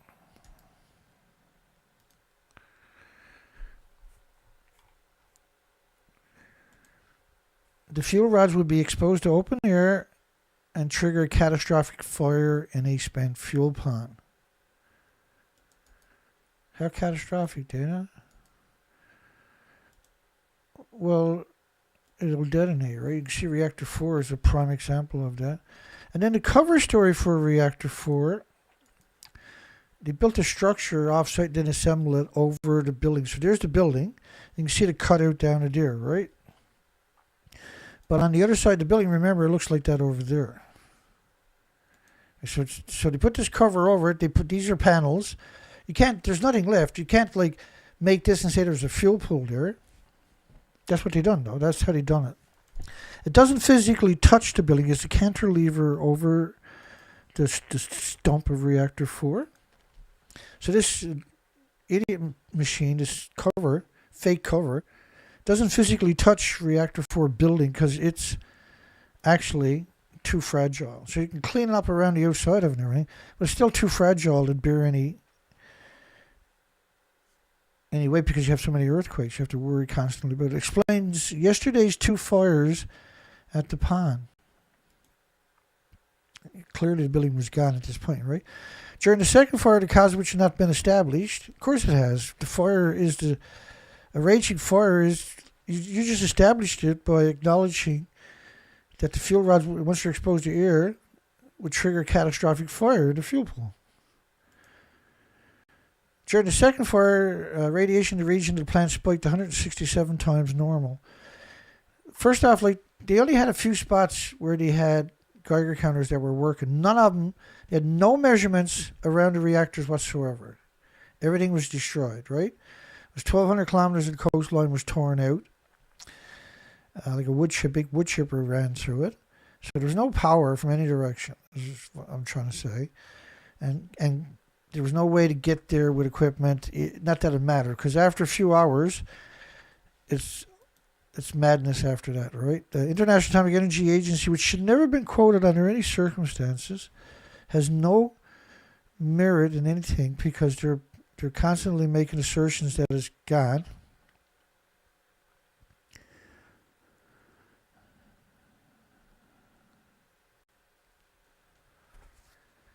Exact level of the water in the pool has not been established due to high levels of radioactivity, said the International Atomic Energy Agency. There's plausible deniability again. Well, we couldn't get there, so we don't know how much water is there. Well, you see the explosions. And how come we don't have a video or pictures of the explosion of Reactor 4? Who would like to see a picture of that when it blew up to your left? Who wouldn't want to see that? What's the chances? Because you got pictures of Reactor 1, you got pictures of Reactor 2, it showed you that the explosions. How come we don't have pictures of Reactor 4? Because that was vital in their cover story right from the get-go, clearly. And this what you're seeing here is the cover story. If the rods become exposed to air, the zirconium tubes begin to react with oxygen, heat up, and then a type of oxidation fire. Now it's an excursion, what they call an excursion event, where you go ba-boom. Very powerful. And so one of the, like if you take gasoline, don't do this, but if you take gasoline and you aerosol it in a building, and then there's a spark, right? The building will blow up and kill whoever's in the building and blow the building up, right? Now, uranium, not the hardcore uranium, but depleted uranium. So with the for doing oil, for doing coal deep underground, what they're doing is they're using dynamite, right, to blow holes down there to release the gases. But they're using several grams for each explosion of depleted uranium powdered. And what that does is it makes the dynamite like 10 times more powerful. And so that's what happened to these buildings, was the same kind of facet where you're aerosoling uranium, plutonium, and everything. And when you got the hydrogen, once you displace the oxygen, with hydrogen, for instance, the nuclear meltdown itself, once you introduce oxygen again into it, then that'll detonate. It's so volatile, right? Zirconium cladding begins to heat up. They burn at 1,800 degrees Fahrenheit temperatures once they're exposed to air.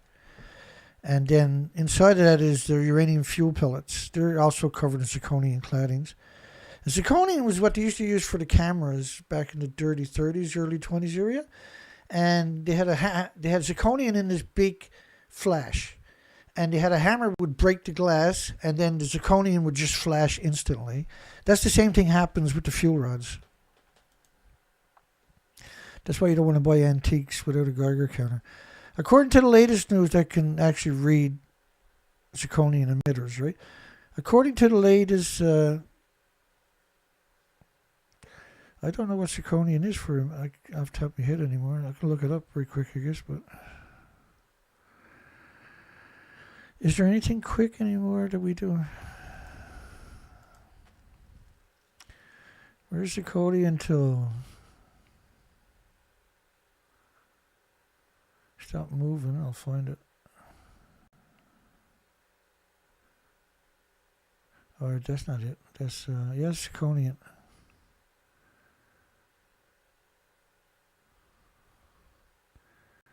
Zirconium 85 was.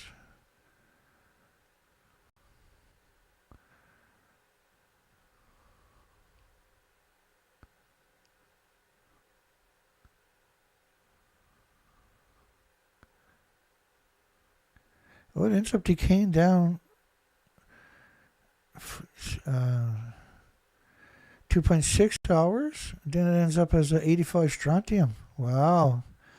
A 64-day half-life. That's crazy. Let's get after it. How we doing? Don't mind me. I don't even know I'm doing a show sometimes. I'm just going through the motions. Because you're working for days to get the stuff to work. According to the latest news, that was Wednesday, the 16th of March, 14 years ago today, in Europe, whatever water remains in the ponds is boiling, and no effort at cooling the pond number 4 has succeeded. Well, it can't. You can't get close to it. Once reactor 1 blew up, you couldn't get close to any of the reactors. Then you had reactor 3 detonate, and there's no going back after that. The metal reacting with the steam is leading to hydrogen, which could explode, as it has many times before at the plant. That's some statement. Many times before. You only had day 5, right? In this case, the substances that are stored in the special containers would explode in the open. Special containers? TEPCO representative. There's no special containers. Given TEPCO's own, if you call it fuel pool special containments, I suppose. Given TEPCO's own acknowledgement that danger is at hand, the fuel pond issue is one of the central dangers in the current crisis. Why the water level fell in the cooling pond is not known yet. Well, you just had a catastrophic earthquake 40 miles offshore of that site. The site got hit by multiple explosions alongside of it. Or concussion, like these were incredible explosions. When you look at the stump of it, you can tell it was like anything close to it is going to be damaged, right?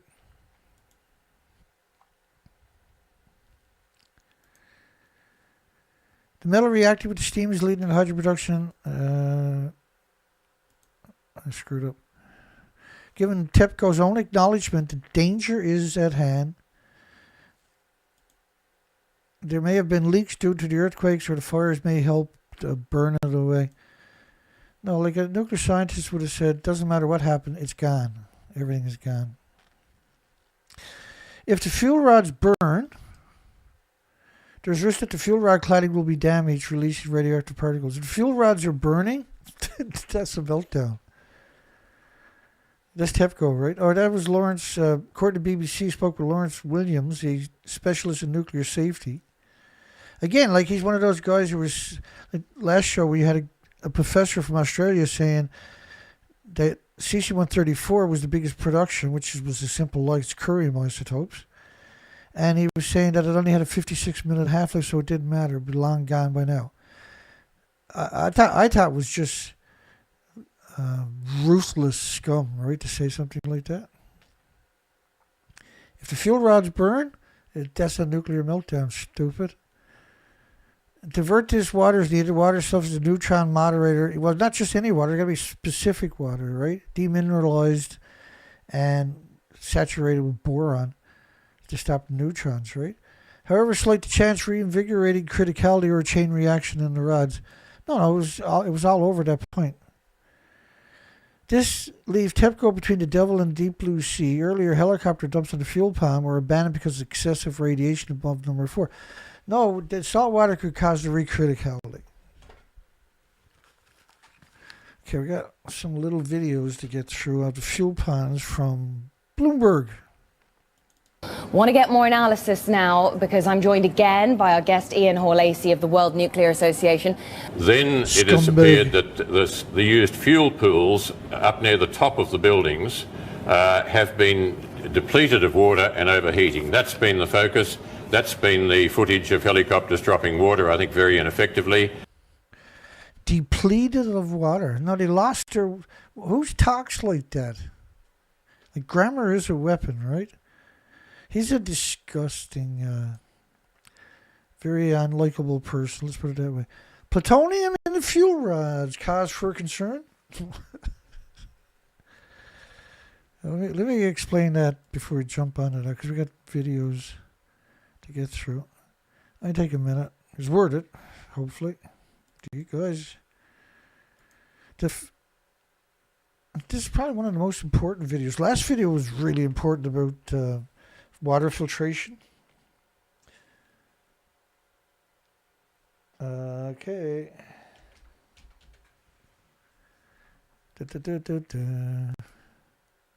Smurfed that up, did I?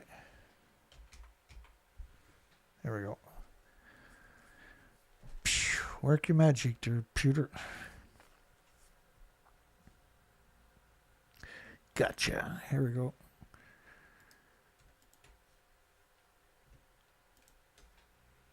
So, we're going to talk about plutonium. We're going to play videos of Lake Barrett coming up. Now, this study, the toxicity of inhaled plutonium dioxide beagle dogs, 144 beagle dogs. And the dogs all died, and the majority of them were bone tumors in 93 dogs, were the most common cause of death, then lung tumors, then liver tumors. But they make the assertion that, these 3 tumors, each not each dog, but if they had lived longer, they would have got those 3 tumors. These findings in dogs suggest similar dose-related biological effects could be expected in humans, but the reality of it was human kidneys are at least 50 times less efficient than animal kidneys at removing the plutonium. In other words, the dogs remove the plutonium 50 times better. Not 50%, but 50 times better than a human. So the human are going to be 50 times more susceptible. And in the dogs, every one of them, all the animals died, right? But the problem of that story is that curium isotopes are the major byproduct in the fuel rods once they've gone through a chain reaction. Curium isotopes. Forget the fact that you're talking about alpha. It needs lead shielding 20 times thicker than you do for plutonium. Kidney accumulates most radioactive cesium by far the highest levels of any tissue inside of cows. But don't forget that, and you're seeing a lot of kidney disease showing up, right? Don't forget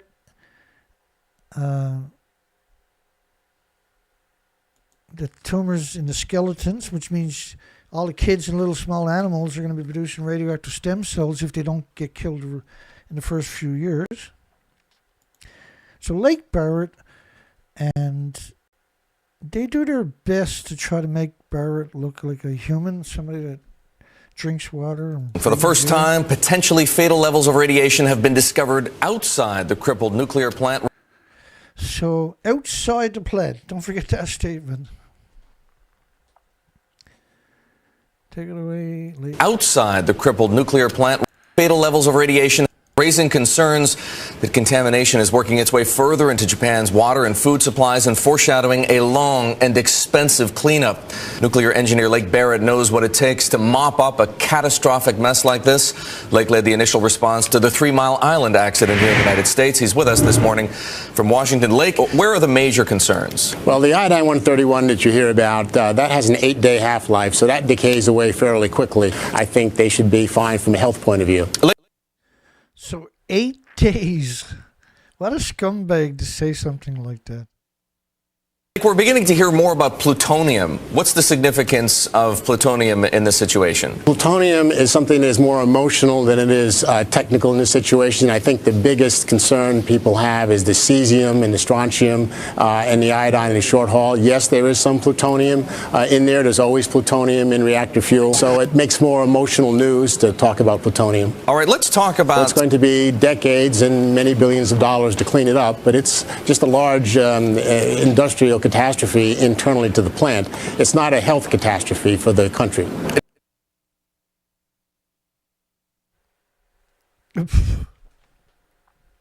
I see Cookie's back.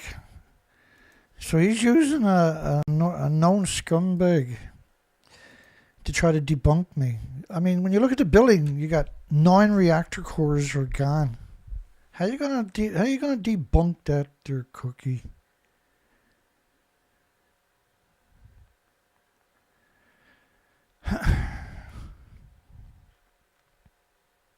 It's absurd that somebody would come and try to use a preacher who knows nothing about nuclear, a notorious mouthpiece.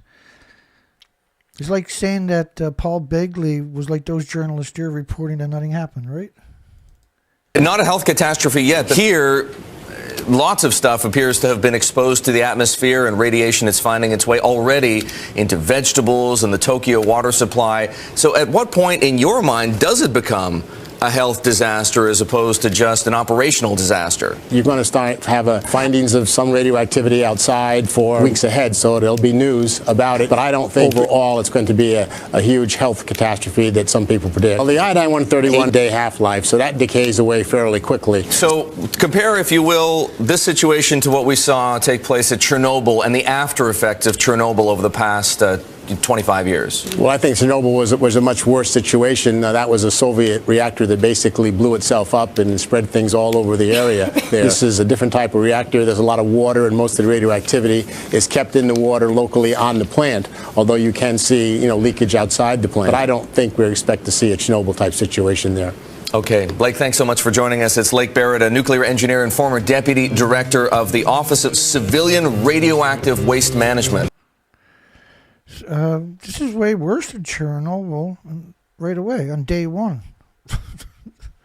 It just had, on 16th, you had 4 reactors blow up, for goodness sakes. It's absurd, right? Potentially fatal levels of radiation have been discovered outside the crippled nuclear plant. So if you got fatal radiation outside the site, then it's fatal level on the site, everywhere. It's always disappointing to see people that live in denial, or is trying to get people to deny the truth. Max fuel presents a particular risk. For one thing, it melts at a slightly lower temperature. Plutonium melts at a lower temperature. Like these are not.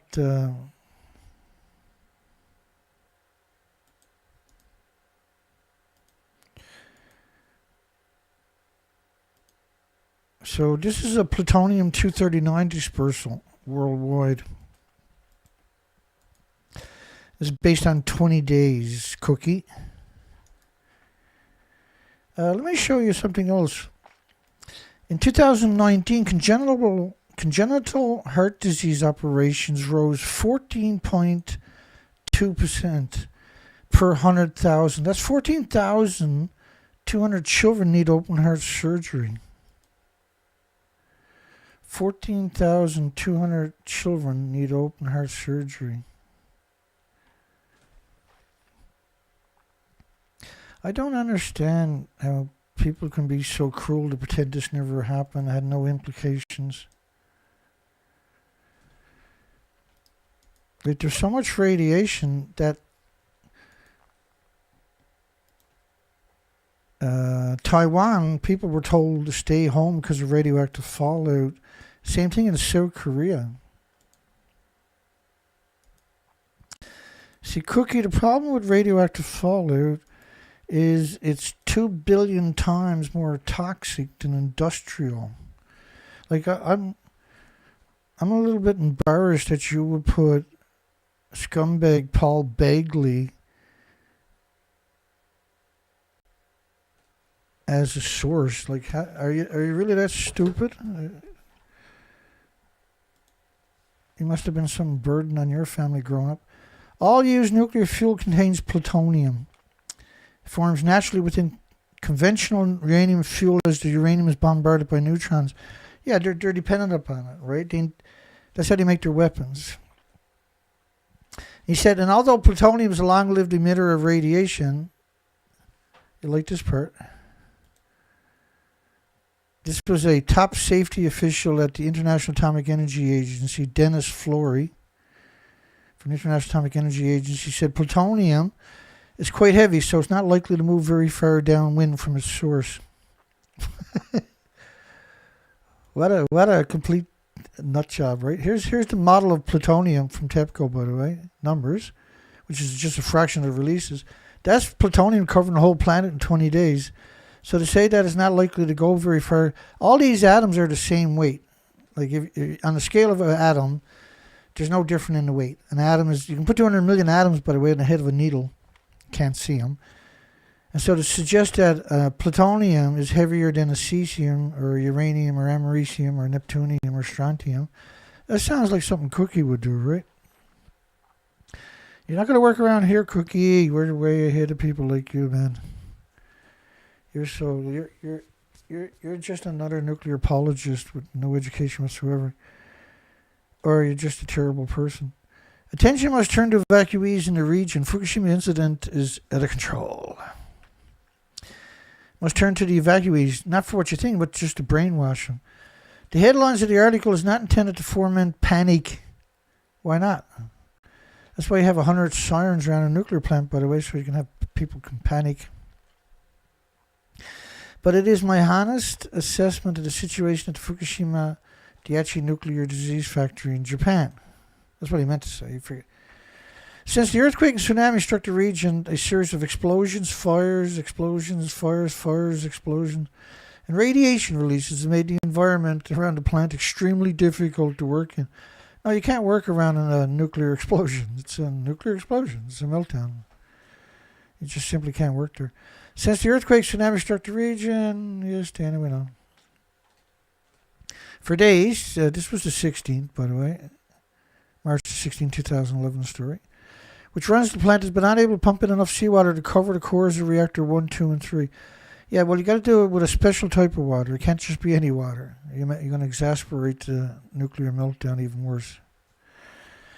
Has been unable to pump in enough seawater to cover the cores of reactor unit 1, 2, and 3, which are suspected to have at least partially melted down. So reactor 1, 2, and 3, anybody that knows anything about the nuclear industry would have known the fuel pools and the reactor cores were all gone right away. Fires have broken out another reactor, unit 4, to your left. It's not a fire, that's a event. If that was your 19-story building, 19-story apartment building, if that was your 190-foot building, if that was your 65-meter business office building, these are massive buildings. Would you call it a fire? Or would you call it a total destruction, completely annihilated? Unit 4 probably as a result of the old fuel which is stored on site became exposed after the crisis began. The old fuel is the fuel in the fuel pool. Just because it's older, it doesn't mean it's volatile forever, see? Once it goes through a chain reaction, now it's lethal forever. At this stage, there may be little that can be done to stop the chain of events. It should be chain reactions slowly destroying the reactor. Peak radiation levels at the site are now truly solidly in the millisieverts per hour range. Well, like a millisieverts, there was 1 million sieverts at reactor 1, for instance, right away. And so there's 1,000 millisieverts in a sievert. So it's 1 trillion times worse than what they're suggesting. Dangerous enough to require minimal, cruel, frequent shift changes for workers. No, these are your organs melt. You can shift, no matter how many times you shift it, for 1 million years, their organs will melt, whoever you send in there. There's nothing you can do. It's a nuclear meltdown. Water coolant dumped from the helicopters. This is not water coolant, it's salt water. It's not a special demineralized water with boron into it. This is salt water from the ocean with sulfur. And the sulfur hits these temperatures, it liberates them and it creates these spherical balls. These spherical balls will now ingest uranium, plutonium, and become super hot particles. Radiation levels above the plant were too high for aircraft to fly. The extent of the meltdown is unknown. No, it's not. As soon as you see an explosion on the 12th, like anybody with any kind of insight on nuclear knew this. No one's going near that ever again. And then a couple of days later, the extent of the meltdown is unknown was not true because by the 16th, when that story was written, this footage was well known. There's not a nuclear scientist, not a nuclear professor, nuclear dean, nuclear alumni, nuclear university, not even a nuclear student on the planet didn't know the reactor core detonated. and the fuel pools were ejected out of the buildings. It's something we've never there was no literature out there, right, that postulated that this could happen.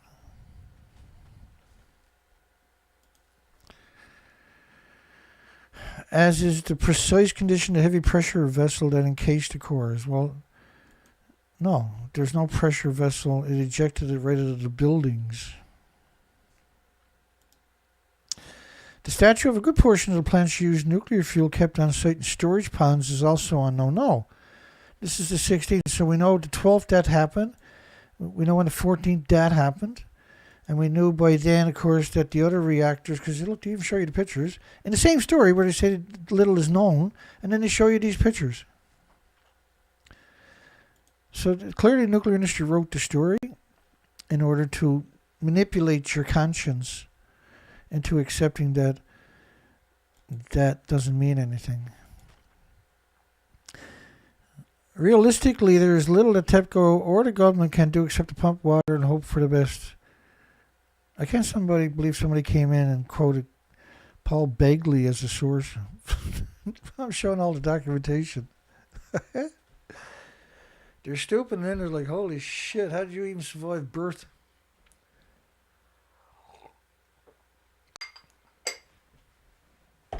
Stupid, right? That's what whoever Cookie was.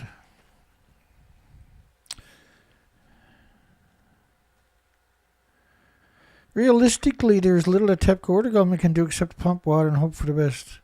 We're talking about nuclear meltdowns. Pumping water ain't going to resolve it. And hoping for the best is you better be somewhere else when you're doing it. So 0.08 millisieverts per hour, 25 kilometers away from the plant. No, man, the plume 25 kilometers away from the plant, people were forced to stay indoors. They should have evacuated. The Americans would have evacuated, and Canadians would have evacuated here out to 80 kilometers. So to suggest that, we know that in Tokyo was catastrophic numbers. Well, in Tokyo, we know it was at least 4 millisieverts. At one supermarket outside of it, it was 40,000 microsieverts, right? This rate is potentially dangerous if people remain in the open for long periods of time. Now, there was 3,000 people got whisked away from shelters in the first week or so because they had significant catastrophic radioactive poisoning. But they hid it away. They blamed it on stress. And we've never seen that happen in any other event on the planet, just the nuclear industry. The rate is potentially dangerous if people remain in the open for long periods of time. The fact that this high radiation levels, so it's interesting that they're calling it high radiation levels, because the early days is the best stuff, where people, the full cover story wasn't symmetrical yet, right? So there was people out there that didn't understand. They weren't supposed to say stuff like that. And the fact that high radiation levels occurred outside 20-kilometer exclusion zone, troubling, although residents should be able to protect themselves by minimizing their time outdoors and by covering up when they do go outdoors. Covering up is not going to protect you, because there's gamma shines, there's alphas, there's neutron bombardments, there are beta rays, and they're all pulsing energy like an explosion. Each atom explodes every second. And that explosion for cesium goes 600 feet in every direction. And if it comes in contact with, if a gamma comes in contact with an alphas or a betas or a neutrons, and vice versa with anything else, right, the 4 typical emitters, gammas, alphas, neutrons, and betas, when they come in contact with each other, they don't mingle. Their pulses of energy, each almost at the speed of light. When they hit each other, they change direction. That's known as an X-ray.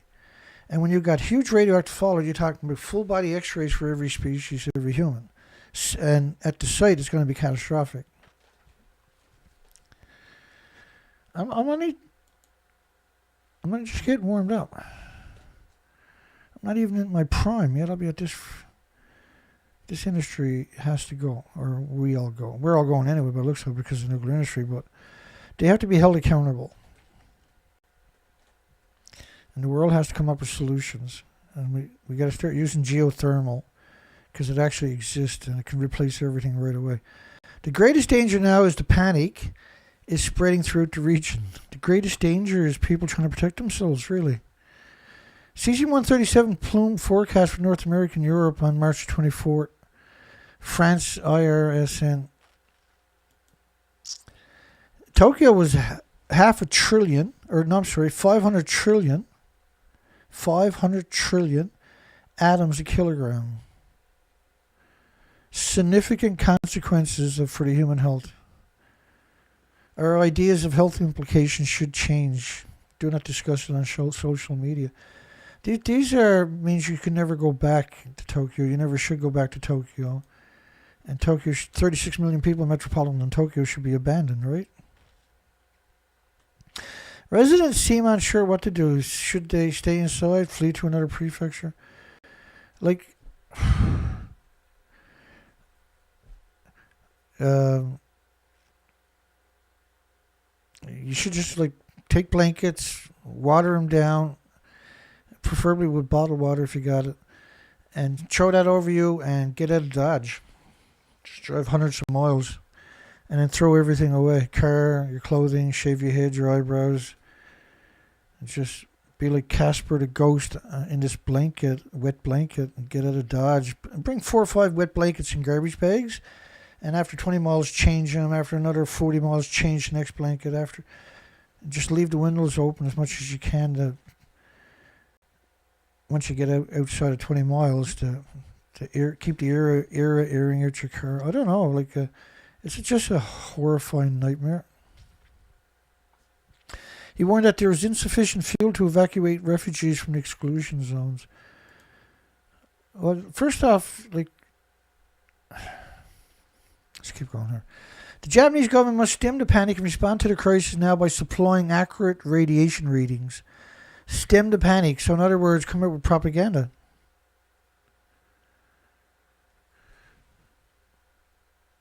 Right? That's what he's saying. When he says stem. What was his name? Just hang on a second, see if I can get lucky. Nah, I probably can't get lucky.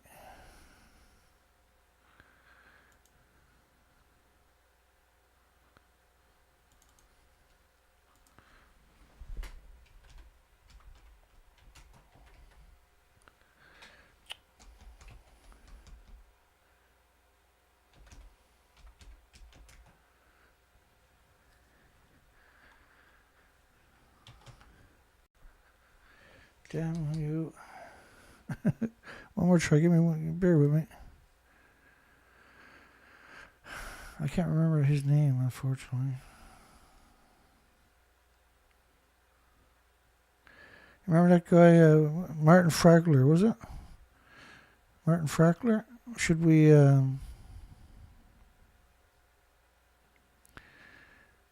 should we cover it up? Should we... What was it he said? Martin Fragler. That was his name, right? Just okay, let me try that.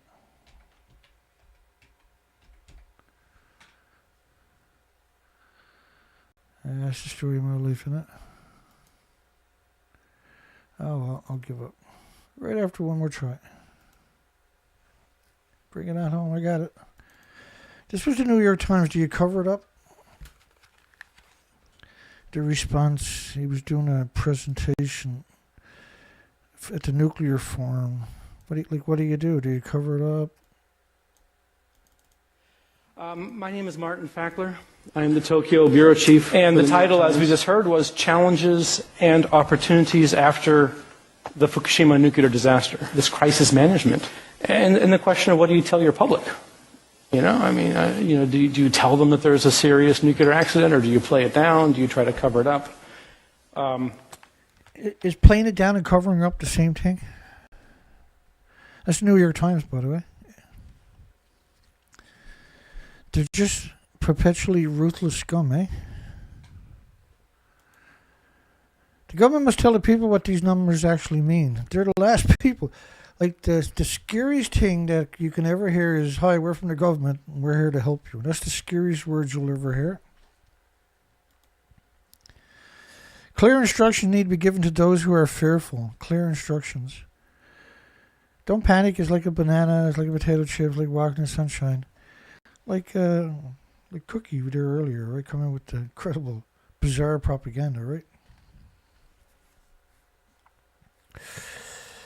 Finally, the Japanese self-defense force must shift its full attention to Fukushima, must supply the shelters with food and water. If necessary, help to evacuate the residents to safer distances. Tall order, given that the difficulties facing the entire nation. Yes, indeed. And only the military is equipped to deal with the radiation situation. There is nobody equipped.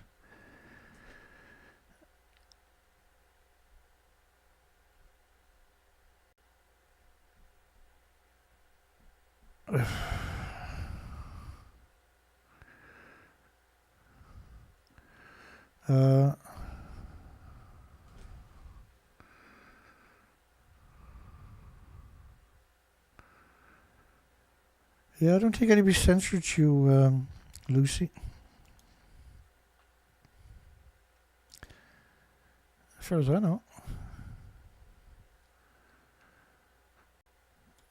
Because your comment would still be there if you're censored. Let me see.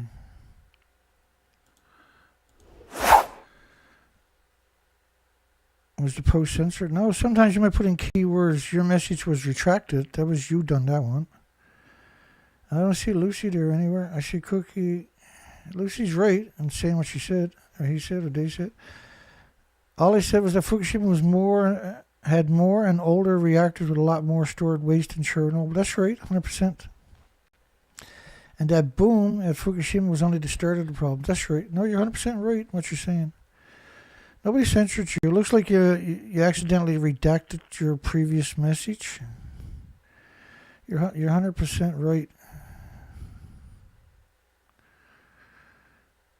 No, Dana, if you'd done it, it would be there redacted. It would show. It wouldn't necessarily redacted, but it would say comment removed by Dana Nasana. That would actually show up on the inside of my chat room. So, like, if you remove the comment or something like that, it would still be there. It would just be closed, and I could open it up. Right? It's not there. So, when you see message retracted, that's the author that does that, right? That's not you. No. Good comment, Lucy. Thank you. Did Fukushima fuel pools with 8 reactor cores at the top of each of the 4 reactor buildings melt down? So, well, Lucy's saying I've already articulated, right? So, per se, anyway. At the top of each of the reactor cores, and we played the clips of Professor Frank von Hippel earlier, acknowledging it was at least 8 reactor cores, maybe 15. The crisis is not going away in terms of radiation. The worst of the threat may begin to lessen in the coming week or two. No, you can't lessen 36 reactors detonating, right? It happened. You got to watch out for grammar's quite the weapon, right? As dangerous elements decay away. No, they don't decay away. What are you talking about? And fuel cools. You see that up there? In the next couple of weeks. Emissions of radioactivity from plant could persist for longer, assuming TEPCO. Continuous crisis management will be the only protection for the word citizen. So propaganda would be the only protection, is what you're saying. UN official has astounded. Homeless are taken to work at Fukushima ready to die. They're usually making like they're taking home about $11 a day because they're robbing the people doing the most important job in history. They're making around $11 United States a day. At the end of the month, they're left with no pay, and please they end up in debt or to employers after food and housing fees are deducted. Yeah, I know, Lucy. I hear you. But it would have showed up in the chat room. Right? If your comment was removed by YouTube, unless that was it there. So normally when I see that, that's usually happens to people when you type something but it didn't come out the way they wanted to. And so they can retract the message, right? That's what that means. So unless you put it there and then YouTube done that to you, outside of that, I don't know. But absolutely, YouTube would do it. There's no doubt about it. Okay, so I got this clip we're going to play.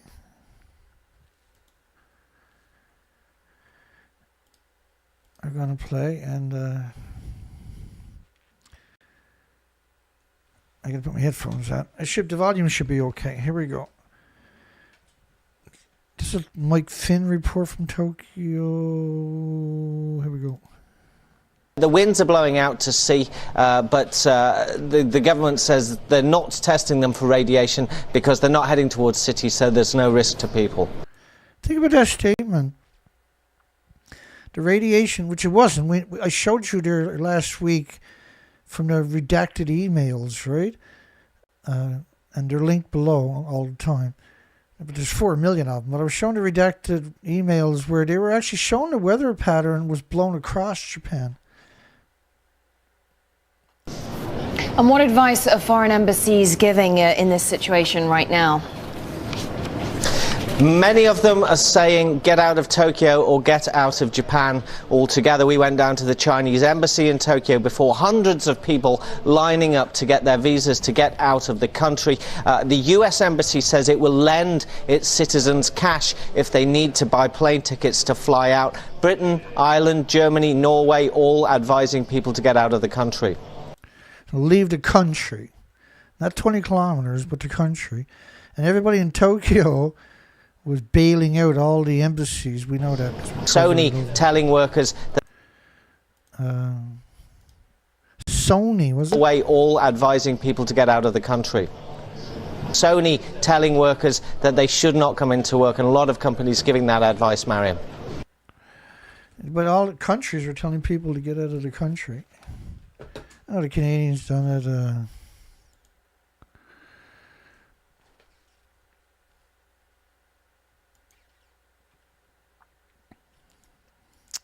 James donated $300 on Friday. Bless your heart, James. I got a special project on the go right now.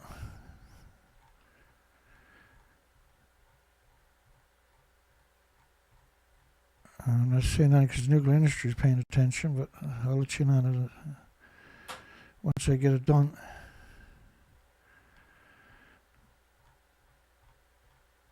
I'm going to delete everything I've done so far tonight because you can't keep up with everything, right? Just bear with me.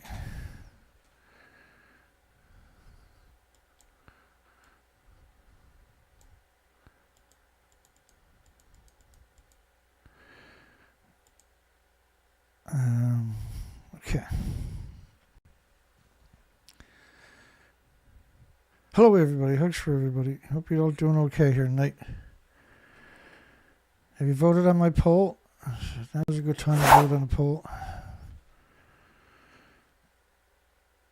Did Fukushima fuel pools with 8 reactor cores, and I played those videos at the beginning of the show. You have to go back and watch that. At the top of each of the 4 reactor buildings, so that's 32 reactor cores, and then there's 4 reactor cores that were in the buildings, right? Reactor 4 was in the fuel pool, so there was 9 reactor cores in reactor 4 fuel pool. There was 8 in reactor 1, 2, 3, and 4 each. So that's 24 reactor cores. And then there was a reactor core in reactor 1, 2, and 3 that were running. So total, counting reactor 4, is 36 reactor cores were lost.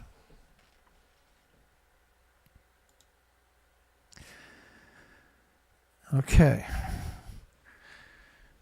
You have to excuse me because I've been down for over 2 weeks. I've been sick for over 2 weeks.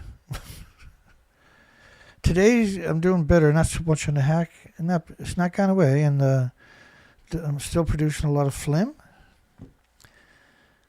but not bad, right? I'm way more comfortable than so 2 weeks of being brutally sick, and just the last couple of days I'm doing much better, but it takes the good out of you, kind of, right? Nuclear industries attacked me so much with Operation Long Jump, destroyed my reputation now worldwide, even in my own community. I really can't do anything, only just work on nuclear all day, every day. Right, they destroyed my life, so now all I can do really is just work on nuclear because the nuclear industry is so good at what they do. I know James got a new song. And it's an appropriate one too, because the crabs, 10 billion crabs went missing. Oh, James got another one. I'm loving it. Starvation, that's James Lucid on YouTube. And you can link over, you'll see him in the comment section sometimes. You'll see links at the bottom of my description to his site. Or you can just find it now on YouTube, right? Starvation at Sea. Ain't that the awesome? Let's play that. And I'm just going to adjust the volume on my end for you. And then put it in 1080. Sorry, 1080. 1080, okay. I smurfed up, so I was just checking my own volume. James. I just want to make sure it's in 1080 before I play it. It probably is, by the looks of it. And then I'll restart it. I'll adjust the volume on my end for you. We'll see everybody. Tomorrow night, we're going to pick up tomorrow night either where we left off, or we're going to go through the 736 pictures I showed you some of them earlier. Might do that. I still got so much I haven't got to we got to do. Here we go.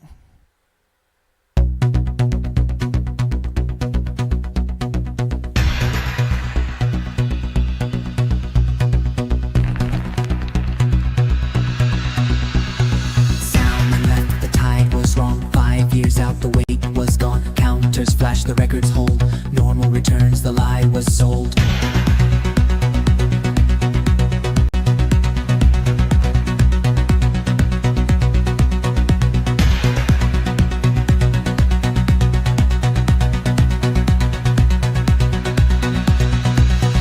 Bait fish gone, the chain undone, currents thin, the drift outrun, spawning roots dissolve at sea, dosing beds genetically.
So the script remains, every test confirms the same. Filed away, no further scans, stamped and forced by hidden hands.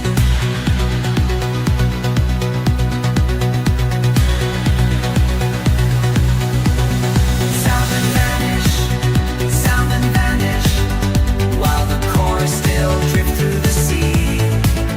Salmon vanish, yet the quotas keep them seen. No return, no reckoning, just a system built to be in control.